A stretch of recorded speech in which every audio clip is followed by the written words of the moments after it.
Eidos, Dimitri, Rustam, and Valerie.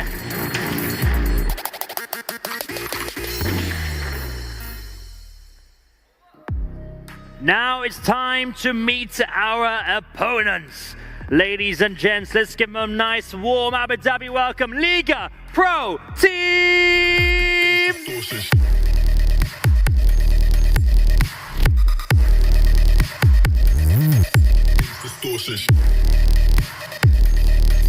Please don't fall off the stage just yet. We need you for the games. A warm welcome to Andre, Kirill, Louis, Andre, Alexander Marinov, and Dennis. Let's give him a nice warm welcome. Let's give him a nice warm round of applause. Ladies and gents, very best of luck for Liga Pro Team and xGoat.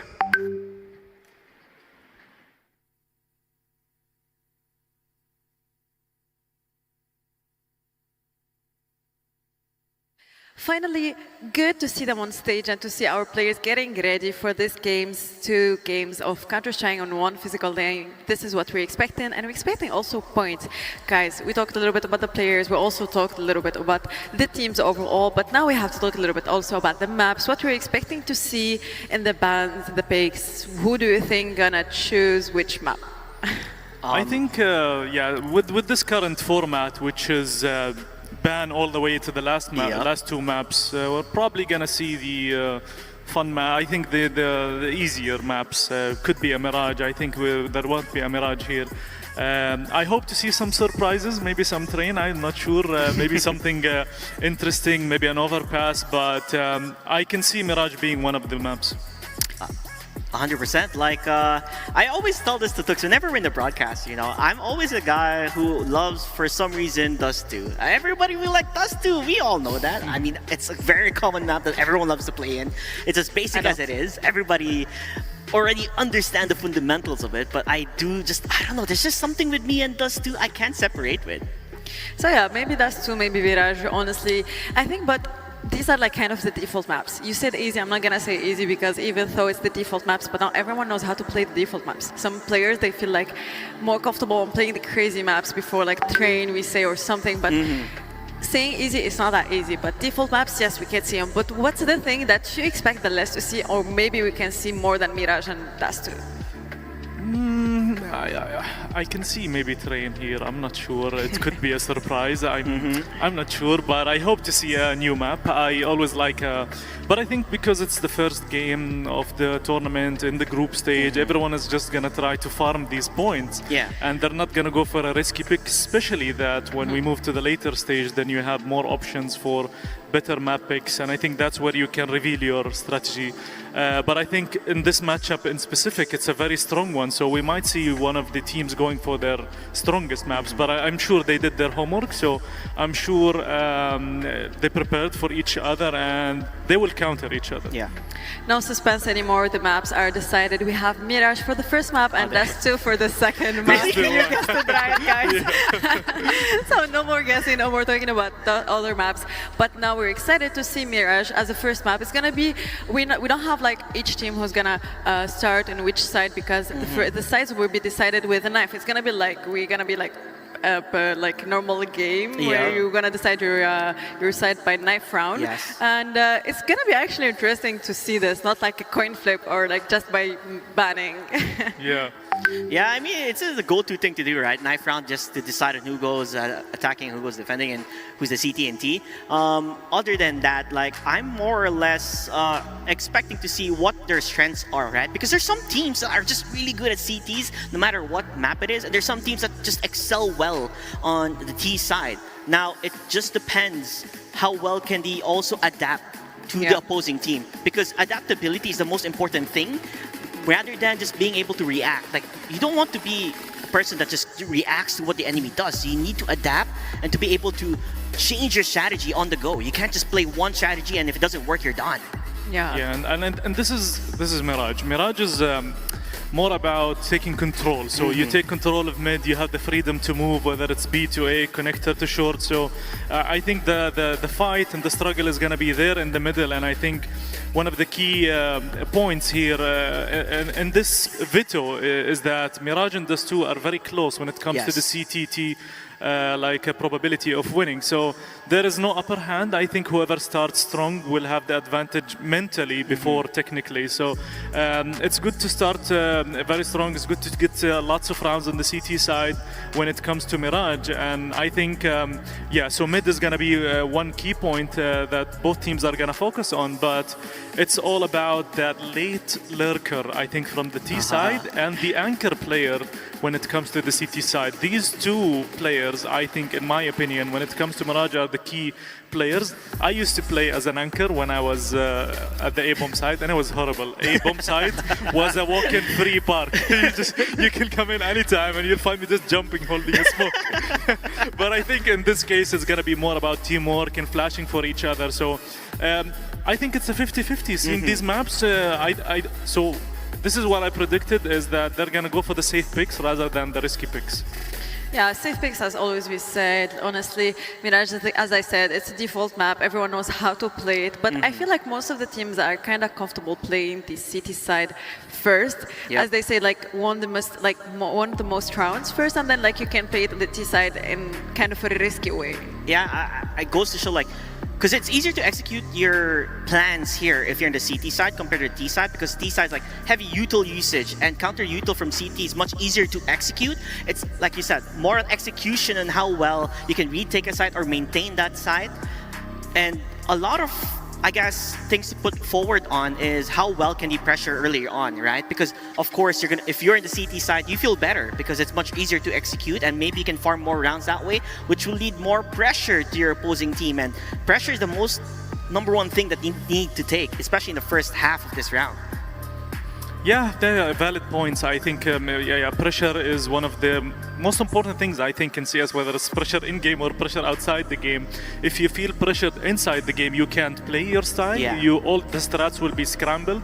And if you get pressured outside the game, you can't even, you can't even aim properly. So it's very, very important to break out of that barrier, whether it's in-game or outside the game. If you adapt well, and this is where the experienced player comes into play, which is Dosia and Mo. As we can see on the camera, Dosia is locked in. He's ready for this. He used to be one of the most amazing players on Mirage back in the day. So I think, whoever starts strong, gets the pistol, gets the anti-eco, I think is going to get a good head start. But once again, it's Mirage, so it's 50-50. Either it's a very hard stomp or it's going to be a 13-11. It's one of those maps. Yeah, also we were talking about the pressure. We talk also about the pressure of the stage, being on stage, being under the lights, being here, and seeing also your opponent. It's going to be like a little bit difficult for them, especially if they're not used to. Some players are used to being under the lights, especially that we have major winner here, but also some players are not used to being under the spot. Yep, 100%. The mental pressure is there, right? And then later on, you have the physical pressure of running around. So it's like, you really need to be set up for today. Yes, it's early in the morning, like some of the players are not used to the time zone here and all that, but you have to lock in, you have to play your best, because that's the only way you can continue on to the playoffs, is being able to get your 2 foot in the front of the door, and that's when you'll be able to farm more points and see how well it goes throughout the day. Definitely today is going to be, or this first match is going to be what will dictate the pace, I would say, or expectations of this overall tournament. I feel like also in the fact that the third game or the last map is going to be the real life map. It's going to be like all of the pressure, all of the stress, all of like that, all of the excitement, is going to be in the end. It's going to be shown in real life and shown in physical movements. Especially if it goes to a 1-1 score, when that matters. Winning the physical game is going to matter. When it's 2-0 and then you lose the last one, you're already up ahead. Yeah, exactly. So you feel less pressured, but when you go to that final map, and we talked about these teams have 2 extra subs, and these subs could be made or brought in to play the physical stage. So that's going to be one of the strategies opportunities for the teams for sure. So Mirage, the pressure, we talked about that. It's also being abroad, flying, coming here to UAE in this amazing weather. Like this is like the perfect time to be in the UAE. And these guys, they're mainly based in the CIS region where it's even colder, but they come here, it's like summer to them. But then there is the pressure of you representing your country, representing your org from that country, and coming here, fans all over the world are here to support you. So that also add a little bit of, I think, an element of pressure to the more well-known teams, rather than the other teams. So I think that will come into play. But we're waiting for the teams. We're gonna find out, I think, at the beginning, and how the play style, especially on the T side. If you play aggressive, try to take control from the beginning, not full passive, full default, that's gonna show your style of playing, and your opponents are gonna read that. Some of them will know how to counter it. Others will be like, okay, let them take control. We're just gonna play passive. So beginnings, it's everything in this game. Yeah, basically another thing for me is to see how a team evolves in this tournament overall. Like maybe some teams take a slow start. There are multiple teams that actually take slow starts, but as the day goes on, as the matches continue forward, you can see certain teams readjust and re-strategize on how well they're going to be able to adapt and play. Like you said, you can't really necessarily be passive. You don't want to give too much to the opposing team here. You kind of want to put your presence known here. And if I guess La Liga is what we will say, most likely maybe the underdog coming to this matchup, because we see legends, right? The reason they're called GOATs here, and we have a major winner. So I still want to see La Liga push on through and show us what they have got, because my hearts are with them. Like I do want to see them perform well. Yeah, we want to see all of the teams perform well. All of them did play before playoffs to get into the stage, to get to our stage today, this beautiful stage with the beautiful trophy that everyone is fighting for. Yes. Honestly, it's one of the things that they're looking for. So I want to see everyone performing well, but also we have to talk about the fact that it's not just also the Counter-Strike. So it's gonna be hard for everyone. Nothing you can really expect from this tournament, which is the best of this. It's different. It's a different style that we're not used to see, but it's so good to see today.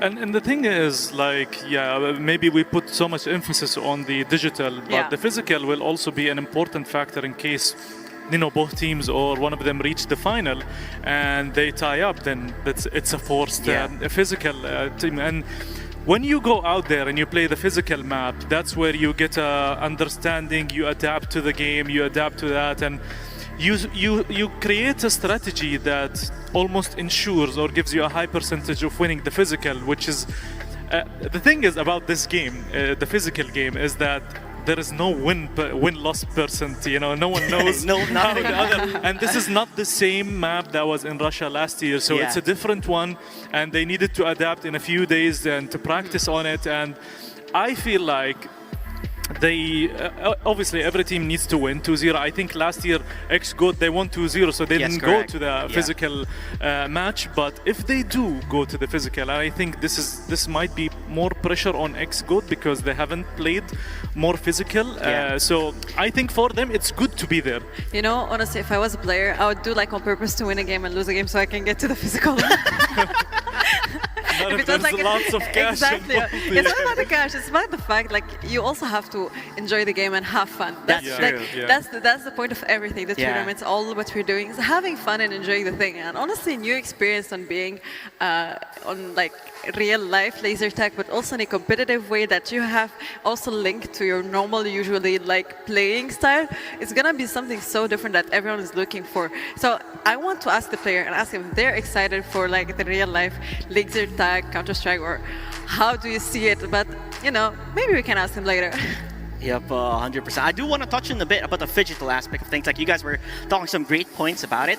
And for me, I would love to see more of this happening because it gives you a proper balance between playing competitively and also being physically fit. It's not like traditional esports where you're just always sitting down, grinding hours and hours of CS, and you lose the aspect of having proper physical exercise, your mobility and everything. That's the reason why nowadays, in CS2 Pro Teams, they actually have, how do I say, coaches who teach you how to exercise and everything. Because you need to not only be mentally prepared, but physically prepared. Yeah. And if Phygital continues on as they are now, I would love to see it grow more to be a norm in the future, because the combination of the two is so interesting, where you have a proper balance of being a gamer and being physically fit at the same time. Yeah, and we see lots of players who push for physical exercises and how important it is for the the digital aspect of things. I mean, obviously, when you are in good health and good shape, you can sit for longer. You won't feel pain in your back. So it's really important. And I think this is the good thing about the Phygital is, when you are, I wouldn't say forced, but you need the win, and you need to win physically.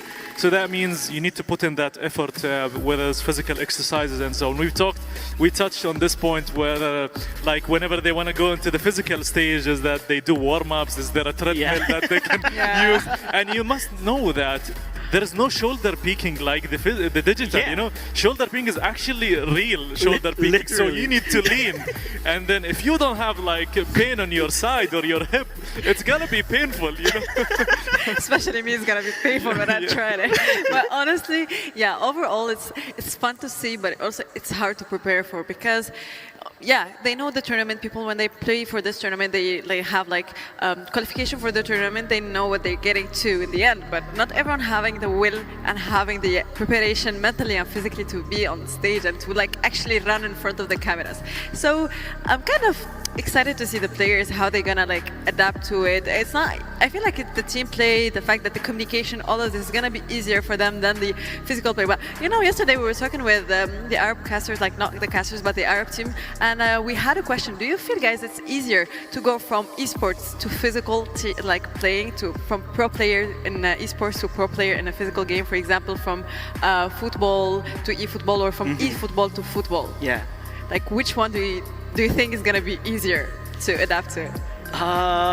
That's a hard question. I don't know. What do you think is easier? I think definitely esports is easier. I Really? mean, because esports is, I mean, you obviously have to put in the effort and the practice, and you need to have the skills and all the gear and all of that. But physical sports is more adapting to even the conditions outside, and it's physically, when you practice too much, you could feel pain in your legs and your arms, and it's a bit tougher.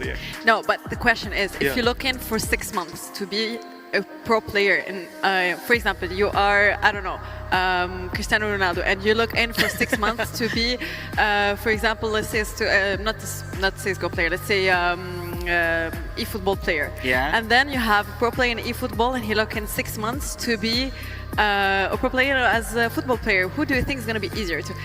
I mean, Tux had a good point. Yeah. It's easier to be a e-football player than a football player itself. Why is the question?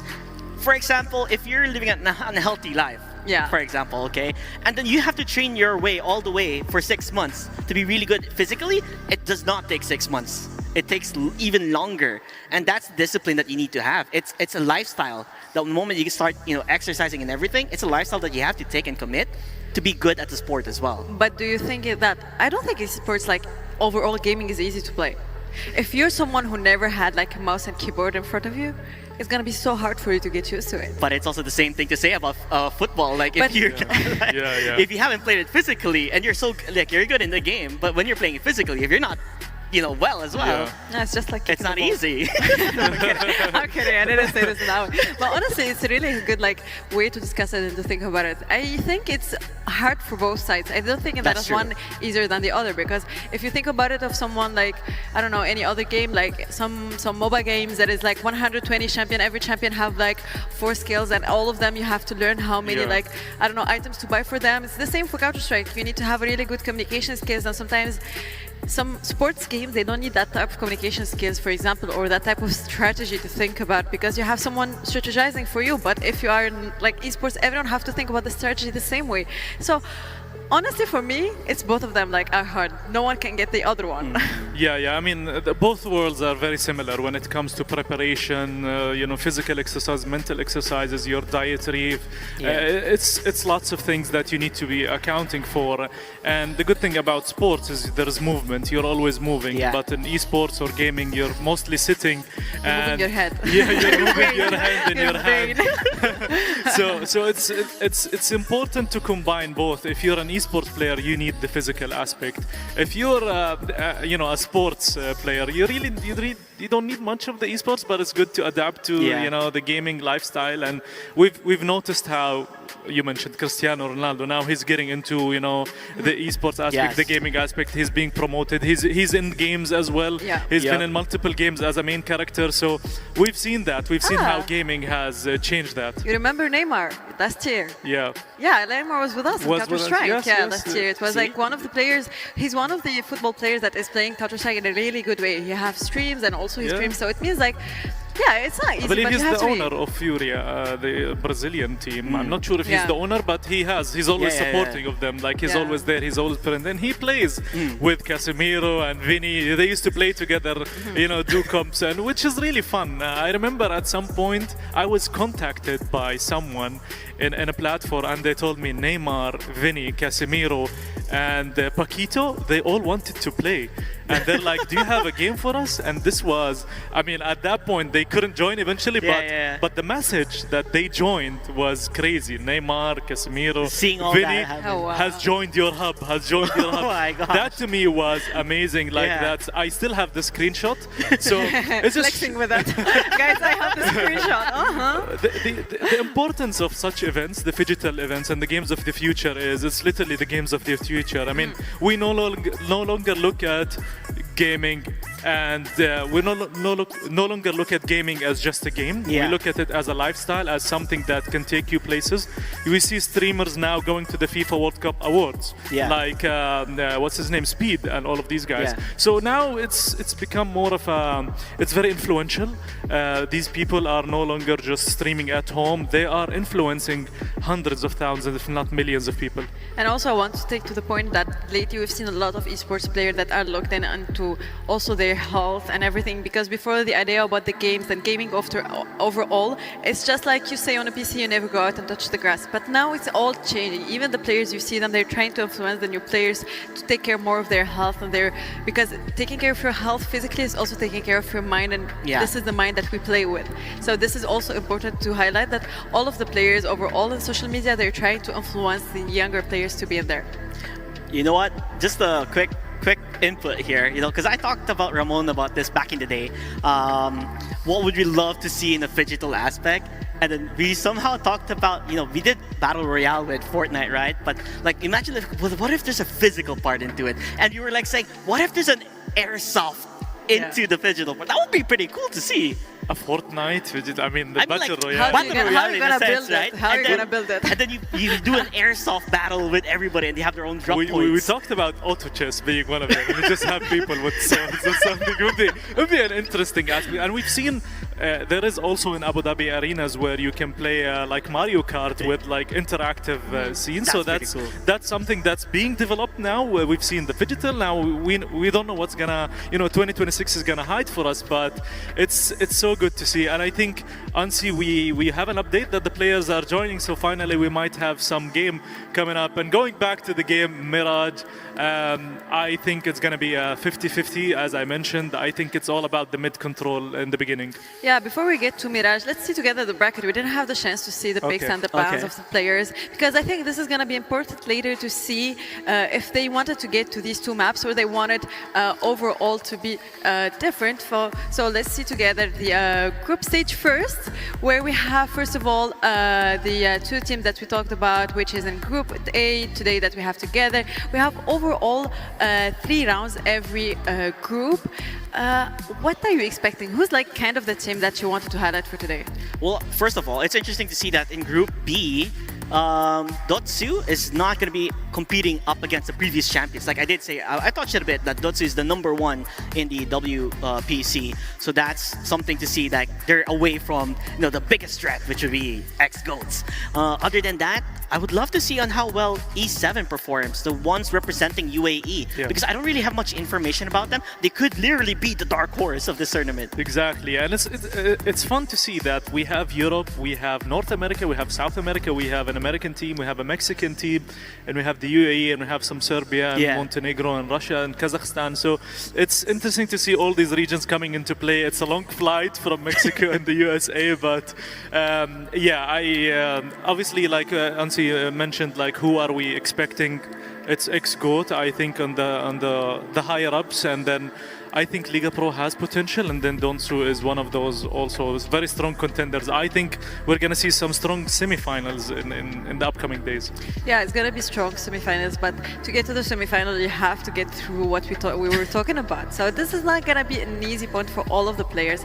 But overall, I feel like this aspect and this event is kind of hard for everyone, honestly. It's not gonna be the easy normal tournament, the easy normal mental preparation, physical preparation, as we said. But today we are seeing the winners. You're saying that you will maybe see them also winning this year again. But honestly, as a normal, like as personal preparation, I always want to say new winners every year. Well, that is a fair point. You don't want to see someone who's always winning all the time, right? You want to see maybe like the underdog to come out, or like a team that no one expected to just take it away from them. But the number one thing in the playoffs, right? You're not forced to play the physical part if you go 2-0. So if they're able to match them well in CS, which is I think a major factor, right? Coming up against xGoat, let's say, if you can win up against them in CS in one of your favorite maps, then the possibility is there. The cool thing is, especially in group stage, is regardless if you keep losing, but if you keep winning the physical stage, in the end, if you tie, maybe that's going to be a factor with the points. So some teams might have like a very strong CS map, like that's their main map that they always pick, and they are, let's say, 80% guaranteed to win it, and then they're like, we're going to also win the physical, and that means 2 points, right? So that could be a strategy, because I think coming up to these tournaments, you definitely have a different strategy. The physical is as important as the digital, but again, you need to win something. You can't just lose both maps and then hope for the physical to be the lifesaver. So, but I really want to see. I want to see how the physical stage is gonna be, but I'm hoping to see lots of 1-1 because that makes it more intense. Yeah, it's better than 2-1 or 0-2. So, yeah. Yeah, honestly, I want to see you guys playing the physical games. You're a pro player in Counter-Strike. I want to see how you're doing it in like laser tag. I mean, I'll probably try this and then just stop. It's the age factor or what exactly? Yeah, it's the age factor for me. I'm just gonna be camping, I'm just gonna be locked in. I actually was watching the previous last year, and there was one player who was just camping behind the box, and it was he's just waiting for people to come. He's like, look, listen, I'm not gonna do any physical stuff. My job is to camp. And that works because it's unexpected, and the thing is you can't hear footsteps because you're so locked in trying to find. You really don't hear the footsteps, and even the gunshots, I don't think you even hear them in the laser tag. So that's 2 main points in CS that you're removing in the laser tag. Yeah, I cannot imagine us talents playing laser tag as a get guy. I mean, it would be interesting. It would be really fun. Gonna be a lot of cardio for sure. But like I said, right? It's cool to see this type of aspect, and looking at the map itself, which by the way you guys will be seeing sometime soon for sure.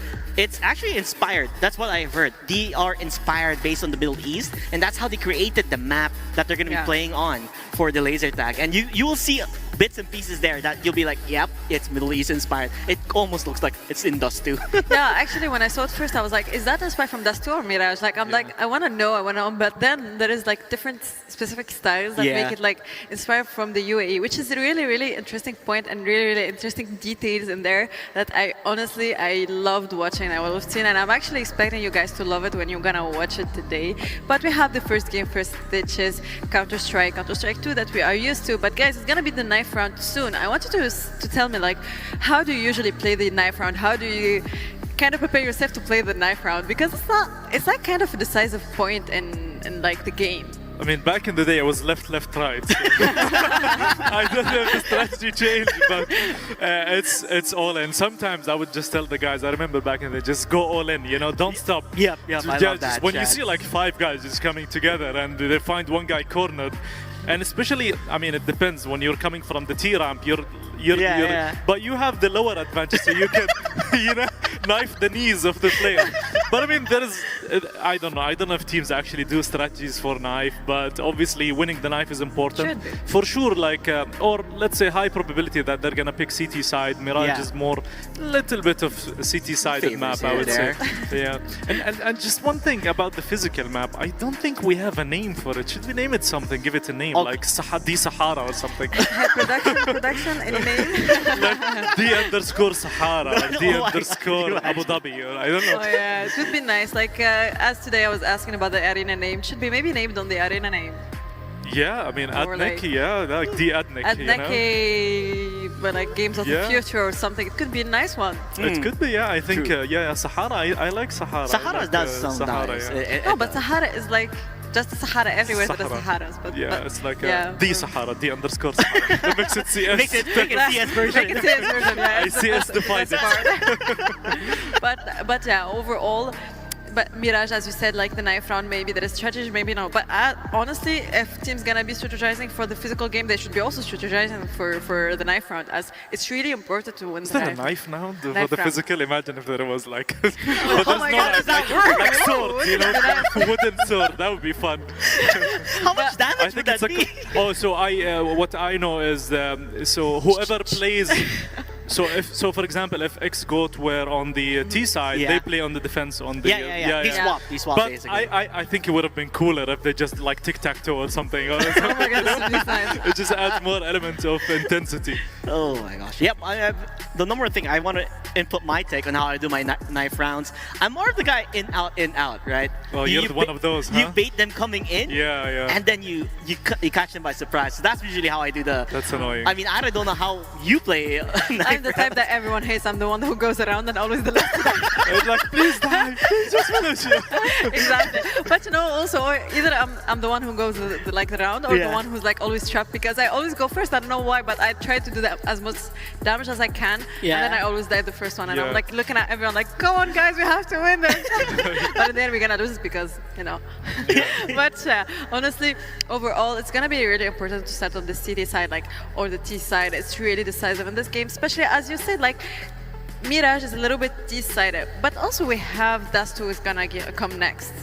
Yeah, I think Dust 2 is it's the same. It's like you win the knife. Do you pick T? Do you pick CT? It all depends on your strategies and your rule book, on your plan book. So some teams they prefer to play like T side on some. Yeah. I remember back in our day when we were slightly okay as a team. Slightly. Sorry, Breaker. I know you worked very hard with this. But when we were slightly okay, sometimes we pick train and we go on the T side. Yeah. That's how confident we are on our CT side to get many rounds. So we try to get like 5 or 6 on the T side, which is a very heavy CT-sided map back in the day. So some teams would probably have that in Mirage. They're like, okay, we're so good in Mirage, then we pick T side. So that could be a strategy. But I think it's going to be 50-50 here. And I think maybe since they went for the safe maps, they will go for the safe sides as well. Yeah, but honestly, as you said, there is a lot of different strategies from the teams, but I saw a lot of teams, especially not on the professional level, like not on the majors or something, but like in professional levels, not really advanced. What I want to say is that they always try to start with the weak side. So in the second side of the game, in the second part of the game, they can have like the winning side for them, and they're more comfortable, like they're less stressed even like later on. Honestly, I do think it's a double-edged sword. Sometimes, like, okay. I was literally gonna say that. See? Double-edged sword. That was literally. This is why we're both mind, analysts. Yeah, it is a double-edged sword because, yeah, sure, you're gonna start on your weakest side, but what if that weakest side did more bad than good? Right? It will make it much harder for you to come back, to catch up in terms of rounds. So technically, you always want to put your best in front Have first. you seen the virtual crowd? And then slowly go in. Oh, It's packed. it's back. It's packed. But definitely be on your most confident first, rather than your confidence getting destroyed. Yeah, that's true. But if the team is mentally prepared for this, and if they always do it, and they know that even if they lose the first rounds, they're gonna be prepared for the next side. I think I know like a team that used to be like a Tunisian team that was their strategy because they play better under pressure. So they feel like they're better if they start with the weakest side and they get like under pressure for the second half of the game. It's better for them because if they win on the beginning, they will be like giving it easily later, and they can lose it and lose their confidence. I mean, that's how diamonds are made, right? Under pressure. So maybe they're one of those teams. Some teams play better when they're under pressure, but other teams, they get stomped when under pressure, because that's where you start losing the momentum, the strategy, the mental strength. And I think this is very, very important, because we always, you know, talk about the technical side, the plans, the preparations, but rarely we do talk about the mental state coming into this tournament. I've seen some of the players coming into this, his hands were like, he was warming up his hands, so they might be cold, and that could affect. Also, that shows, like, physically, when you look at that, you can feel some sort of like, oh, this guy's pressured, you know. So sometimes one of the strategies we used to have when I used to play as a team is that, and it's a very small thing, but whenever we used to go to breakfast in the morning, we go as a team, not one by one. That shows unity. That shows like we are structured, we are on time, we have a plan. But some other teams like one by one, and some of them don't even come. So that shows. It doesn't necessarily mean that they are the best team, the ones that come as a team, but it just gives you that, oh wow, these guys came together, you know, they're, you know, keep an eye on them. So it's one of those things. And sometimes when you look at football, you know, when there's a penalty shootout, sometimes the one that's going to take the penalty isn't really the one standing on the point, it's his teammate taking away the pressure and all the stress, and then once it's done, he gives him the ball and then he shoots. It's all about that mental preparation, taking away that pressure from the beginning. And I think this is maybe a bit goes to xGoat being the previous champion, but it also adds more pressure because they are the previous champions. So there's lots of things to talk about, and it's just, we're gonna see it in the game. Yeah, that's true, but also the fact that it's how to handle it overall, because also not just handle it, but also supporting your teammates, because maybe you handle really well the stress and everything, and you see that your teammate is struggling. So sometimes the fact that you are all together in the same, like, let's say, struggle, but someone is better than the other in handling this, is how you show support to each other. Is that the matter? Yeah, I mean, at the end of the day, it's a team game. No man can carry the entire team. You have to be there with your brothers in arms. It's one after another.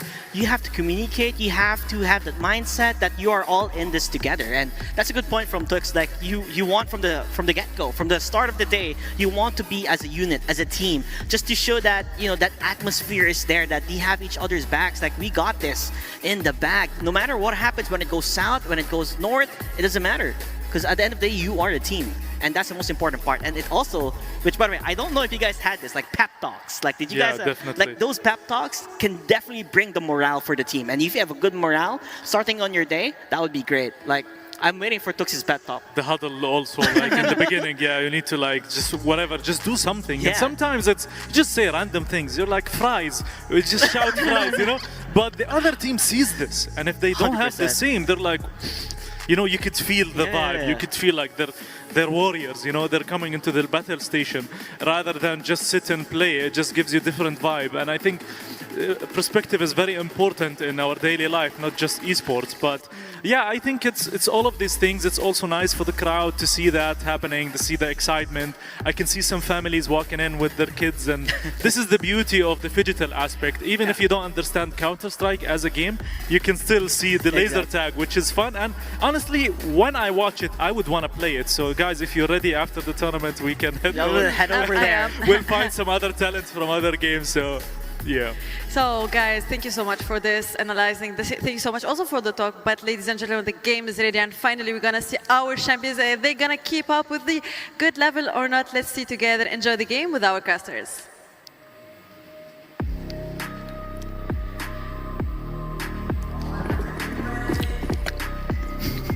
Move into xGoat versus Liga Pro Team. It is the knife round. I mean, I love it, Josh. Talk tried to analyze the knife round, but what he forgot about was that you're the expert because you're from the UK. Josh, tell me a little bit about it. xGoat made it look easy, and no surprise. These guys come into the game as the favourites and come into the tournament as one of the favourites as well. But I think this matchup, as they were sort of teeing up on the analyst desk, should be one of the better ones, to be honest. We're going to have some games over the next couple of days that should be reasonably one-sided. What I'm excited to see is if these xGoat boys are still on form, because obviously we've got legends within this team. but not particularly active players. And yeah, over the next couple of days, we are going to have a couple of teams with the Interstellars who haven't really been mentioned. The NA boys, we've got Sojomo, we've got Sixy, we've got a couple of Atomic on that team as well. A couple of like very active players that are still playing within the professional scene. Donsu are all active players as well, with sort of Twixar's roster. And yeah, I think that kind of balance between, you know, boys that absolutely in their peak would destroy, but yeah, now are sort of in the retirement home of Counter-Strike. That is going to be sort of an interesting dynamic. But for this first matchup here, no doubt they should be the favourites. Going into Mirage up first as well, they're going to be feeling comfortable. Yeah, and I listen, I'm really looking forward to the physical part of this game, because we're not going to try and mince any words. Obviously, when you're coming into this tournament with a bunch of mixed teams, and you've got legends of the scene who have maybe not touched a mouse and keyboard in a couple of years, at least for some players like Dosha. I actually don't know if he's still been trying to, you know, stay within the scene, queue up a bunch of facets, but obviously the physical part is going to be more entertainment value, I would say, and I just don't get it. Like, coming into the game, as soon as you move into the physical part, how are you going to deal with the aura of someone like Doja? Because, I mean, major winner, a man who's been granted a graffiti within the game for throwing a specific nade. Like, that's the type of creative, innovative mind you're looking forward to when you're playing something like Laser Tag. Dosia's like reasonably active, but not that active. Like in terms of this month, he's played maybe 10 pugs, and then November roughly the same, maybe like 15 pugs, something like that. So yeah, he's still playing Face It, but he's like 3,200 elo, and yeah, he's not playing too much. So it's not like he's still like great. So he's 1,000 elo ahead of me. Got it. Yeah, it's not like he's grinding and like constantly smashing out the game, but yeah, he is still actively playing. It's not like he's going to be coming into this with cold feet. I don't think any of these boys will be. But yeah, it doesn't mean a whole lot, especially in a tournament format like this, whether or not he's actively playing pugs and whatnot at the moment. You know, you get on the big stage and you do start to get those butterflies back. You start getting some of the nerves back from, you know, when you were really back in the competitive play. Obviously, we've got the physical side of this as well. That, yeah, I don't know what kind of preparations he in particular has been doing for that, but yeah, that is definitely going to be a fun aspect to this for sure. Yeah, I was talking to Kojimo yesterday. 'Cause he's from one of the other teams. He's like from the North American lineup, and I was just trying to figure out some strats, maybe like hypothesize a little bit about how you would ideally want to structure yourself as a team for laser tag. And here's my contribution to the conversation. It's that you should just get the biggest guy on your team to rush down middle and distract everyone. They start shooting at him, sneak in, 1-2 punch. You know what I'm saying? Do you agree with this lineup? Or meat shield strat? Yeah, okay.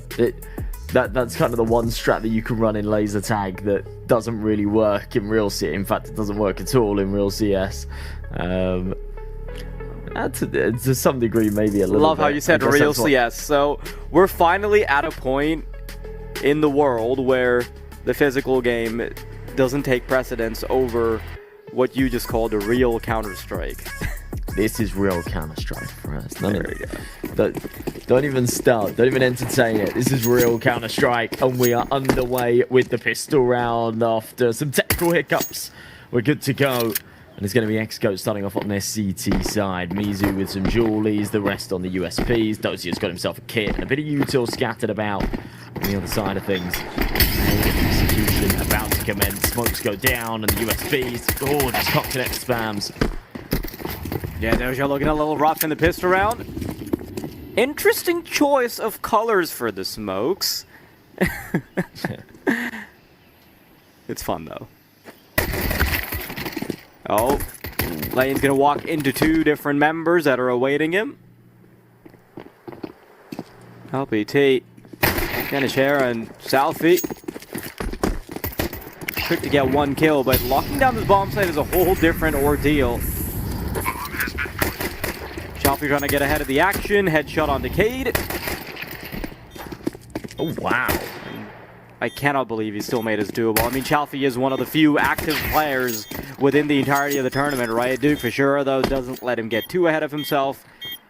And xGoat will be locking it in with the first. And you know, this is something we haven't really talked about too much, Josh.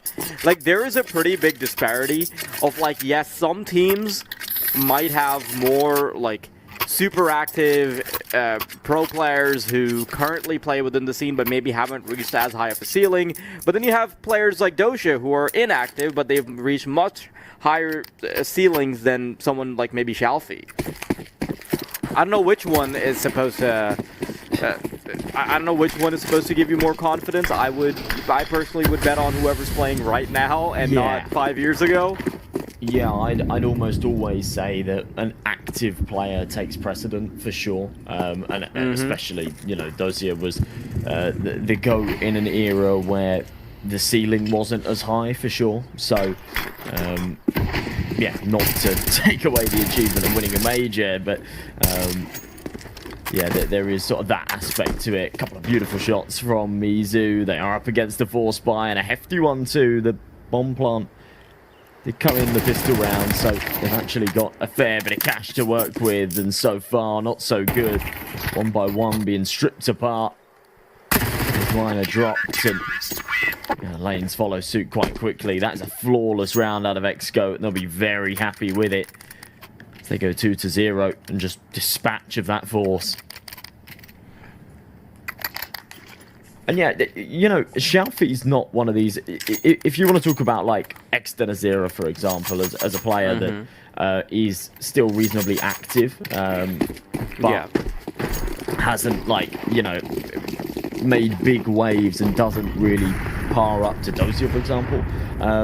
You know, he's playing with Forza Reload and he's a good player, but and he's still active, but hasn't reached like mega heights. Xiaofi's played at a very high level of Counter-Strike, right? Xiaofi, okay, not major winner, but yeah, did a lot with that old Forza roster. He won the CCT online finals. He's won a lot of like sort of tier 2 online events and things like that.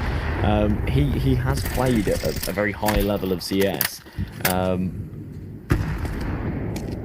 So yeah, there is that aspect to it. He was part of that 9 Pandas roster that I think unfortunately missed out on the major. Remember, they had the visa issues and whatnot, but otherwise would have been at the major.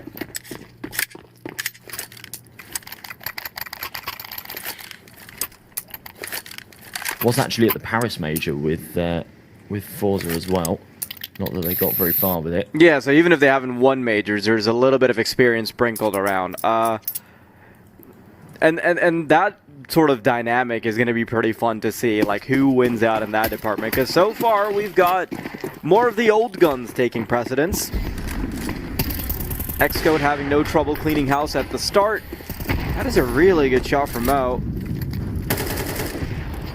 And I don't think people realize like how legacy some of these players are. Like Mo's 34. I think Dosha's like closer to, I don't want to overstate, but I think he's like 37. Yeah, he is 37. What a guess. Yeah, he is 37. He is genuinely, like, for the current greatest player in the game, he is more than twice as old as him. Donk. Yeah. But then, to be fair, we've still got active players that sort of fall into that category, right? That is true. Ooh, okay, Lanes. Still trying to stay relevant in this round, or keep his voice relevant in it at least for a few more seconds. But yeah, it all just starts to fall apart after that. Easy kills in middle. Lane's the last man standing. 6 HP, 1v4. No map control, no bomb control, but a nice headshot. doesn't lead to anything. 4-0, xGoat really running away with this, making Mirage their turf. And yeah, no surprise. This is an absolute slappage coming from the xGoat himself. He's not the man that's really been farming, to be honest, though. Yeah, it's been but Duke for sure. Listen, he has a supportive element to it, right? He's like one of those Dota characters. I can't remember which one it was. Like, that kind of lingers around you and gives you little power-ups. Yeah, IO, was it? You're asking the wrong man for Dota. You're not a MOBA guy? Me neither. I'm glad we're on for the shooters and for none of the MOBAs. Yeah, me too.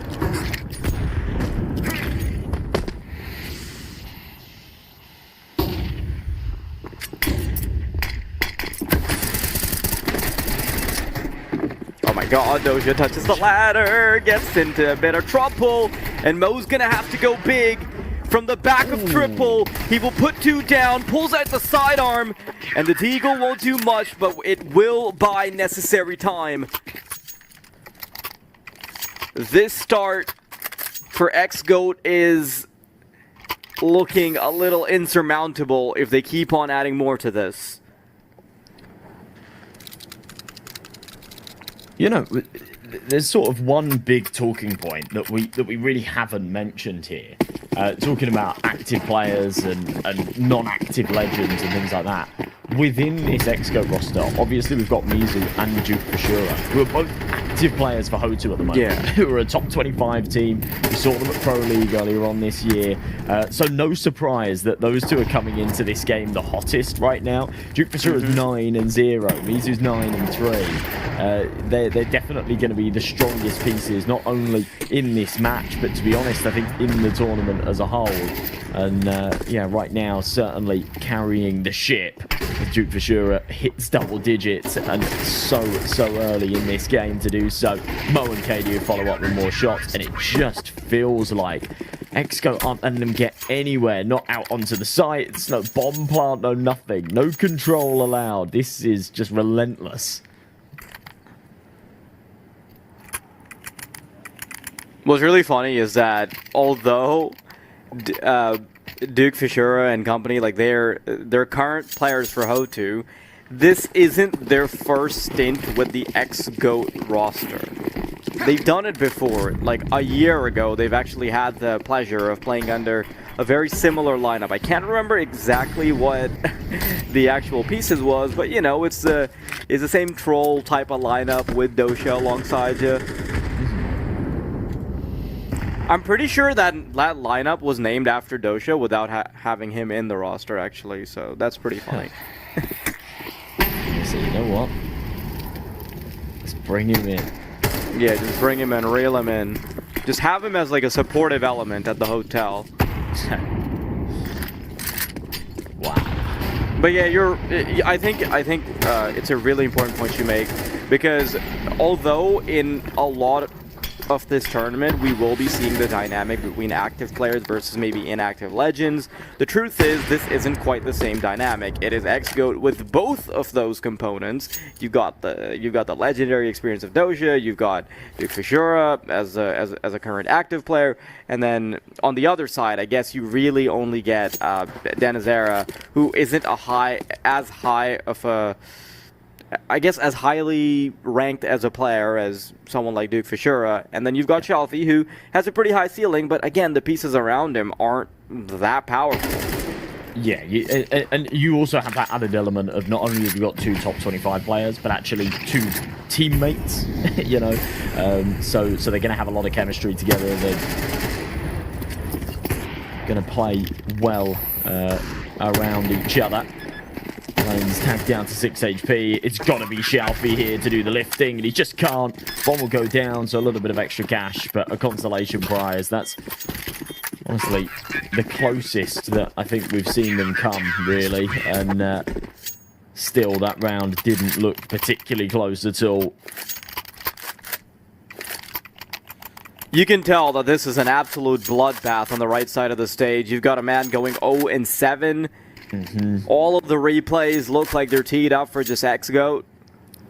Yeah, it was a cool little stage cinematic to show off the, the aesthetics of the stage, but actually it was almost just a cruel reminder of how poorly Liga Pro Team humiliation ritual, right even. Yeah, literally. For sure is 13-1, and one of the points our host brought up is that maybe some teams would want to play on the disadvantageous side second, to have a little bit more confidence going into things, playing under pressure. But man, you're not leaving yourself much of a margin if you're LPT right now. But this is looking a lot better. A little bit of control into connector. You got the T's now sprawling all across the map. 3 defenders remain. Where do they take this? They've just got an AWP on ticket, and he did have the right idea. In the next few seconds, he has got to start to drop his way down. Then Zera, here's Duke Fashura stomping here in jungle. Timing super important, and yeah, does get a freebie kill. Duke Fashura a little bit too haphazard. It allows KDO to come through for another. Dosia trades back, and somehow this 4v2 starts to fall apart. We boil down to an even spot. Miner and Shelfie left to try and pick up the pieces. 30 seconds, both defenders on the right angle, but Miner's hit a monster shot as Dosia whiffs. KDO's got a clutch. There's the first on the cross, spots the second. 20 seconds now, and swings out from the top of stairs, shuts it down, and you see on the cams, no reaction, cold as ice, as they will keep the clean sheet and put it 8-0.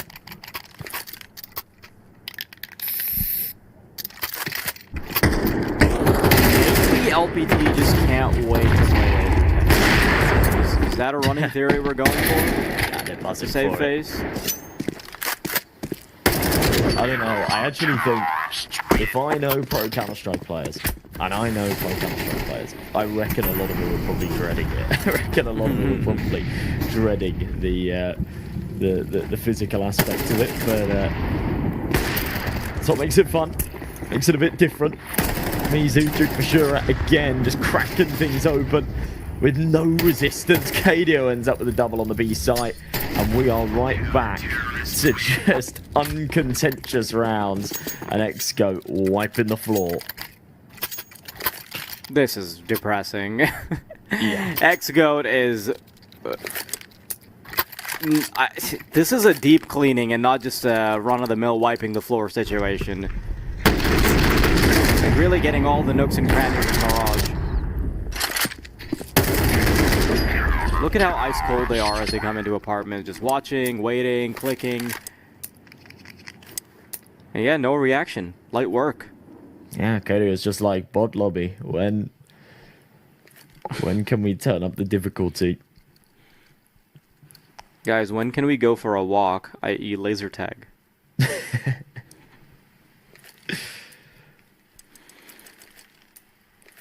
It is kind of funny though, like if you see the contrast between LPT and xGoat, LPT are locked in, they're looking like they're playing the tournament of their lives, and then Doge is just sitting there chilling. He has not changed one bit, has he? It's just iconic.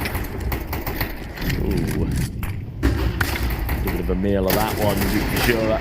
I think overconfidence is starting to kick in a little bit here. Yeah, you just get complacent when you're winning round after round. You go for these quite sort of awkward mid-peaks and... oh, wow, Denizera, okay.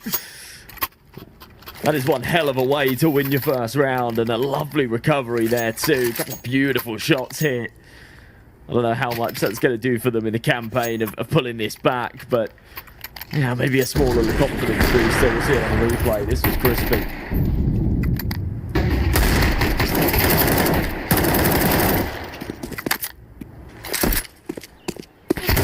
No bang. Yeah, but I'd like to remind you, as much as I want to celebrate that little 1v2, right?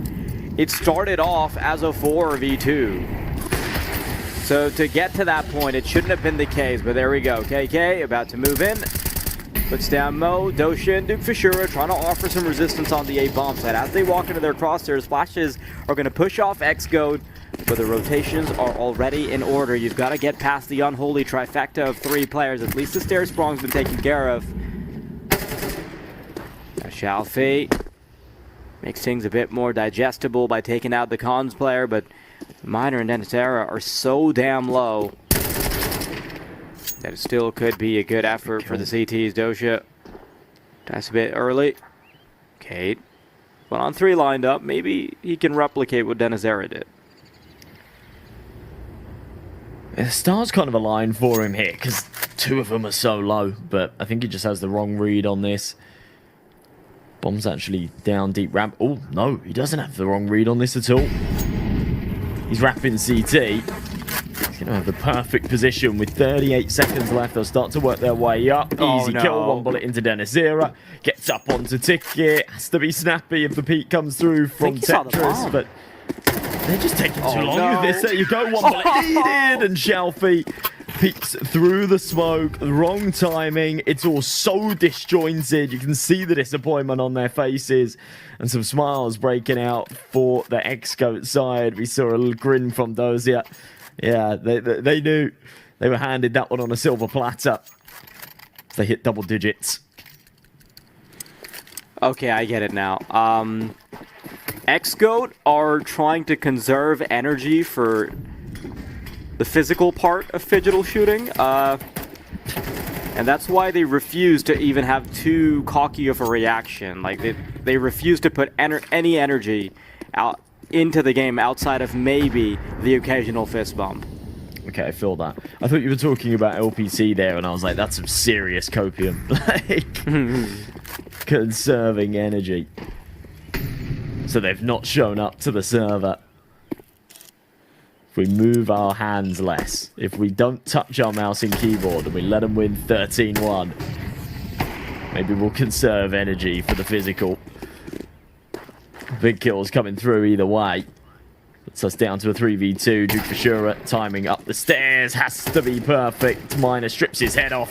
Wants another. Sees him poking up above connector. It's Mizu to return the favour. Trade it right back. Dennisera, last man standing. And up on top of the fireboxes, there is no hope in hell. Kadio comes in from CT. Picks him off, no trouble. And it is an 11-1 half. And frankly, should have been 12-0, to be honest, if it wasn't for that impressive clutch from Dennisera with the little 1v2 with the 1-taps. This would have been flawless. It certainly felt that way.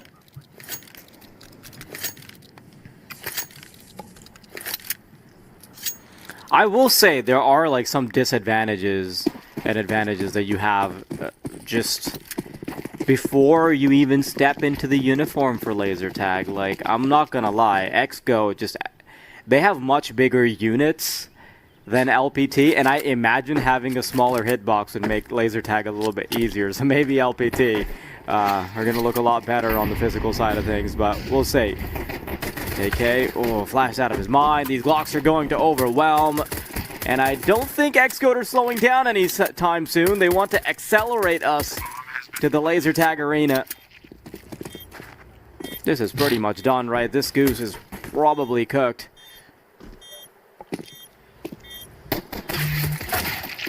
Rather my goose cooked them raw, but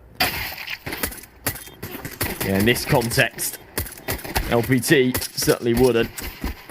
Lane's going to drop. Dennisera being spammed away, and no hope for him either. 12-1. Still no reaction, no sweat. I think when they win the series, if they win the series, it's looking pretty likely at this point.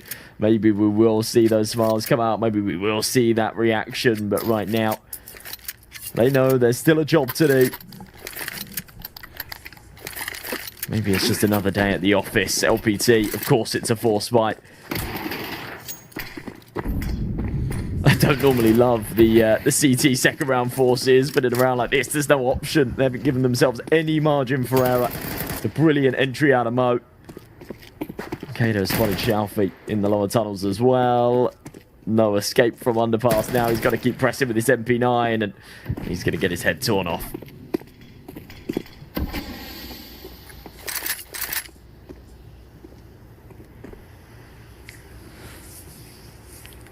There's one bit of copium you can take away from this, is that Dennis Era had a 100% round swing for the rounds they won. That'll get his all I got. RWS up a little bit. Yeah, that's all I got, honestly. I'm trying to look for excuses. I'm trying to look for any cope. But That's unfortunately, what I always used to hate about ESEA, right? Your RWS gets completely screwed if you get smoked in a game. yeah. Can't have round win share if you don't win any rounds.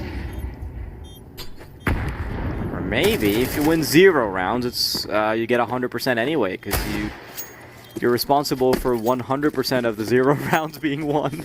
Sadly, not how it works. And LPT know it. Lanes. He's found himself an AK. Any other point in the game, you'd say, "Ooh, I'll go save this," but.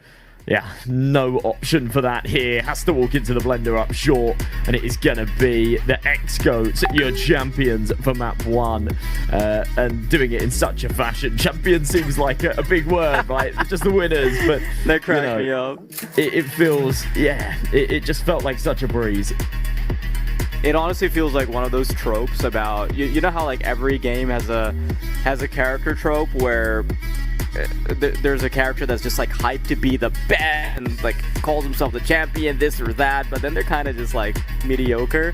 I felt like that was what you were teeing up for, but we're gonna be throwing it straight to the desk to get a little bit of analysis as to what went down. Thank you, our guys, for this. Honestly, it was an amazing game to watch. xGoat, they showed why they were the winners last year, and they showed why they're gonna keep up winning this title. Maybe yes, maybe no. But honestly, as a first map, maybe this was a warm-up for the Liga team, but honestly, it was kind of hard to them to get into that one last round. Yeah, go ahead. Okay, I'll start with my yapping over here. I was looking at how they were playing as a team. Maybe the nerves are there. Maybe it's just because the first map, you kind of want to let all the nerves out and everything. But so far, what I've noticed here, especially on the rounds, like the 8th round in specific and the 10th round, right? They have multiple times where it was a 4v2. It was like the most ideal situation for them to win the round, but somehow they don't close it out because there's a bit of a disconnect with the team where it felt like they didn't have the 1, 2, 3 swings. It was more like a job interview where you go one by one and you tumble down. Yeah, and looking at the scoreboard here, like, this total stomp by the xGoat players, most of the players are double digits. When you look at the Liga Pro Team, it's just one player with a double digit, and the rest, like KK, is struggling with 1 kill. I think if I could highlight the storyline of this map is that there was so much focus from Liga Pro Team on the A-bomb side without even splitting from mid. Yeah. They lost mid almost 80% of the rounds, and I think that made it really a big struggle for them to sandwich or just join together from the A ramp or apps, or we didn't see much variety in plans. I would say it was going to mid, losing mid, switching to A, and it was a big struggle for them finding that gap, trying to get Dosia from the ticket, who was alive almost all the time. Even when he was at triple, he was also surviving, whether it's Mo or other players. They went to B once, and that's where they only got their first and only, I think, bomb plant. Yep. So I would have loved to see more variety when it comes to the strategies from the Liga Pro Team, but again, xGoat are they're the favorite to win this. So obviously they're going to have a very strong CT side. And this is what we talked about in the beginning. Mirage could be a very close map, or it could be a stomp. Yeah, that's true. But as we said also earlier, the fact that you adapt as a team to the playstyle of the other teams is really important point that we didn't see today. But maybe we can see in Dust 2, as it's going to be our next map for the day. Yep, I do love me some Dust 2. I love me some Rush B, divide. It's the typical type of thing. But of course, like, in all seriousness, it is a wide range of strategies here, and it depends on the execution. Like, we did see quite a bit of execution here from La Liga, but I wanted more from them. I wanted that cohesiveness as a team, as a unit, on being able to trade things off, right? There's, like I said, numerous times where it felt like they were ahead. They had prime opportunity to close it out, but they weren't able to because they're not really necessarily trading each other off. Mm-hmm. It's always felt like instead of having one player go, it should always be 2 players that go so that you can trade each other rather than having 1 by 1. And I think going to Dust 2, maybe you would see this micro adjustment coming from them. Yeah, that's true. Like micro adjustment is really important on this, like in this point, especially losing like 13-1 is kind of hard, especially mentally. We're gonna talk about that mentally in the game. We're like kind of had hard lose in the first map. It's gonna affect a lot, even though they're prepared for that too. The problem is they got that round when it was like 10-0. Yeah. It was a bit too late. If they had that round in the beginning, there is potential for comeback. Okay, guys, we can come back into this, but they got that round so late. The momentum was dead and everything, and it was like a crazy clutch round as well. So I think going into Dust 2, there are two important factors here. The Joker Oper from the CT or whoever is going to be on the CT side, I think that could be the game changer for Liga Pro Team. If they have a very strong Oper that could play mid, go B, go short, go long, get boosted, whatever it is, I think that would be a good strategy for them. And then the other thing is Dust 2 is much easier to enter if you could take long. I mean, they have to take long. If they don't take long on the T side, they're going to struggle again because you need to put some pressure on certain areas to allow the CTs to fall back and give you control, and then you can split A. The good thing about Dust 2 is you can go from short to mid, you can go CT to B, you can do smokes, you can go long, you can do so many splits. Yes. But if you don't take control, that's where you will struggle. Yeah, thank you, boys. Thank you so much for talking about Mirage. But we're going to have Dust 2 later on, and we're going to talk about it more in details after the break. So, guys, come back to us and let's enjoy the break.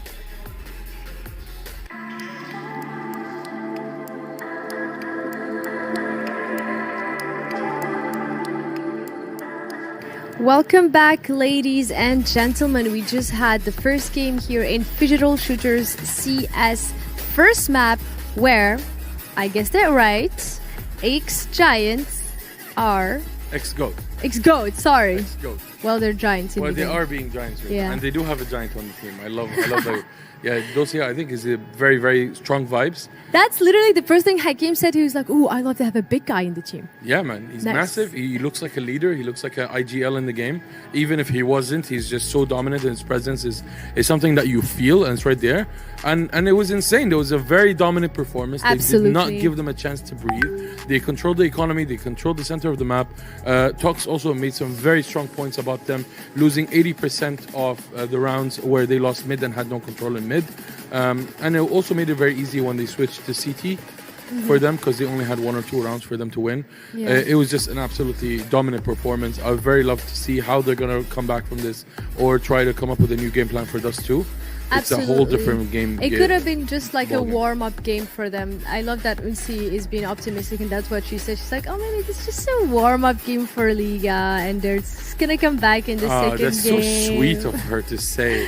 I mean, these were the scores, and I notice how they have literally the same deaths for Liga Pro Team. 14, except one is 13. On the other hand, we have most of the xGoat players have double digits kills, which just shows you how one-sided the game basically was. The only reason Zera has 13 deaths is because he was still alive when the last round was finished. So it was going to be 14. Exactly. So, I mean, in all cases, normally you want to be a goldfish. Ted Lasso said this before. Be a goldfish. You need to have a memory like nothing longer than 5 or 10 seconds after a very hard decision or a loss, so that you can move on. We're looking at some highlights right now. It was just xGoat all the way. They were getting away with a lot of different shifts in strategy. At some point, it became a skirmish for them. They really had full control of the map, and they would be able to do whatever it is that they wanted. Yes. By the 10th round, this is when Tox was talking about that, given LPT was trying to get at least 1 point on the board, and it was just too late at that point. All right, well, this was the first map in Mirage map, and now the second game will be in Dust 2. So maybe that's a map that La Liga are much more comfortable with. We're going to have to wait and see. The second game will start quite very soon. So are you excited, Hakim? I'm very excited. I am also interested to see if LPT has a very strong opportunity for them to bank on the laser tag later. That might be something that they want to do. So it'll be very interesting for us to see what's going to happen there, because maybe the roster was designed in a way that they're not very strong at Counter-Strike compared to, for example, xGoat. But they are very good at laser tag. Maybe that might be the vibe, right? We talked about this before, where sometimes you might not be very strong at digital, but in the physical game you're going to be very dominant. And I mean, Big Boy's got a lot of things to do right there for him to But you step know, up. Hakim, He's going to be a very easy target in laser tag. Exactly, that's what I was going to say. I feel like you have a disadvantage if you're big size-wise in the laser tag, but if you're a small target, you're going to be easier to move. Yes. It's going to be easier. But maybe he's like very, very good at aiming, so... Could Before they even get the chance to shoot at him, he already shot them. Fair. You know? That's actually very fair. I think laser tag, there's a lot of trading, so you're never gonna get shoot and not get shot. That's completely fine. The only thing is, what xGoat needs to do, if they're not extremely strong at laser tag, what they're doing is amazing right now. They're doing exactly what needs to be done. They're maximizing the number of points that they have within in Counter-Strike, so that you don't have to work so hard in laser tag to seal the deal, right, or to make sure that they get the win. So it's a very high, very tough, steep hill to climb for Liga right now, and we wish them all the best. We're gonna start Dust 2 right now. Absolutely. The game is gonna go back to the panel. Best of luck to you guys, and we'll catch you after the game. Good luck. After the GOATs team, the xGoats actually, of our tournaments, the X-winners who won the first map with kind of a stomp, let's say. As you said, the underdogs today that we have is Liga team, but honestly, I'm kind of having good hope for Dust 2. I like how you're kind of putting like a bit low, like kind of a stop, when it's literally, that's a very nice way to say it, but it was a 13-1. It is, a slump is a slump. You can't necessarily sugarcoat it, but it's so nice. It's so nice, right? Yeah, I feel bad for them, honestly. These CS people are not so nice. I was about to say that. CS people are very brutally honest. So like, I'm just a girl. But in all honesty, it is a stomp, and we are hoping Dust 2 would be a more competitive map between these two teams. And honestly speaking, like, everyone knows this at the back of their mind. Like, everybody knows this map. There's the splits, the A split, mid split, whatever other splits you have. You have, like Tuk said, that you have to at least have a proper contention around the map to get that pressure. You can't just have all your eggs in one basket. You can't just all be A long and all be, you know, in one area. You have to play it differently, not like what we did in Mirage. In Dust 2, you have to spread it out. Put the pressure there and make it sure that you're able to enter that site and take control of it. Yeah, I think if they don't win pistol round, Liga Pro Team, we're gonna see another stump. I usually I'm a nice guy, but in CS I'm very brutally honest. I can see potential. I mean, some aim duels were there; they could have won it, but it's the control. It's the controlling the pace of the game. It's making your opponents be afraid and being pushed back to hold from bomb side. That didn't happen much. They took mid control literally every round. Even if they didn't aim, they were throwing the grenades at the perfect moment, so they had a good read. Now, you guys might hear in the back there's lots of noise, and there is some giveaways actually to the crowd, and there is some power cams where you need to flex. I mean, they're giving out t-shirts and they're giving out stuff, which is so cool to see. If you are in Abu Dhabi or if you're in Dubai or if you have extra money, you can fly to UAE. I would suggest you come in for a t-shirt, which is worth it, right? But that's the beauty of events offline, on ground. And I want to thank Games of Future for this amazing competition. We're still in the first game and we're seeing so much going on here. We still haven't got to the laser tag, which is the highlight of this whole competition. Yeah, the highlight of this competition, but I think it's gonna be like, I think even if you lose the Counter-Strike games, you're gonna be excited to play these because it's a new experience overall. So for the players, I think they would be like more excited to play the laser tag than playing Counter-Strike. I think you're really excited. You really want to play from the start. I'll speak to Dosia. You can join instead of him. Okay, I'm in. Bye, guys. Get that jersey on. I think, yeah, I would go there. Like, guys, bye. Let you here. Take the desk and do whatever you want. With your zombie deck, I don't think so. No, don't tell this.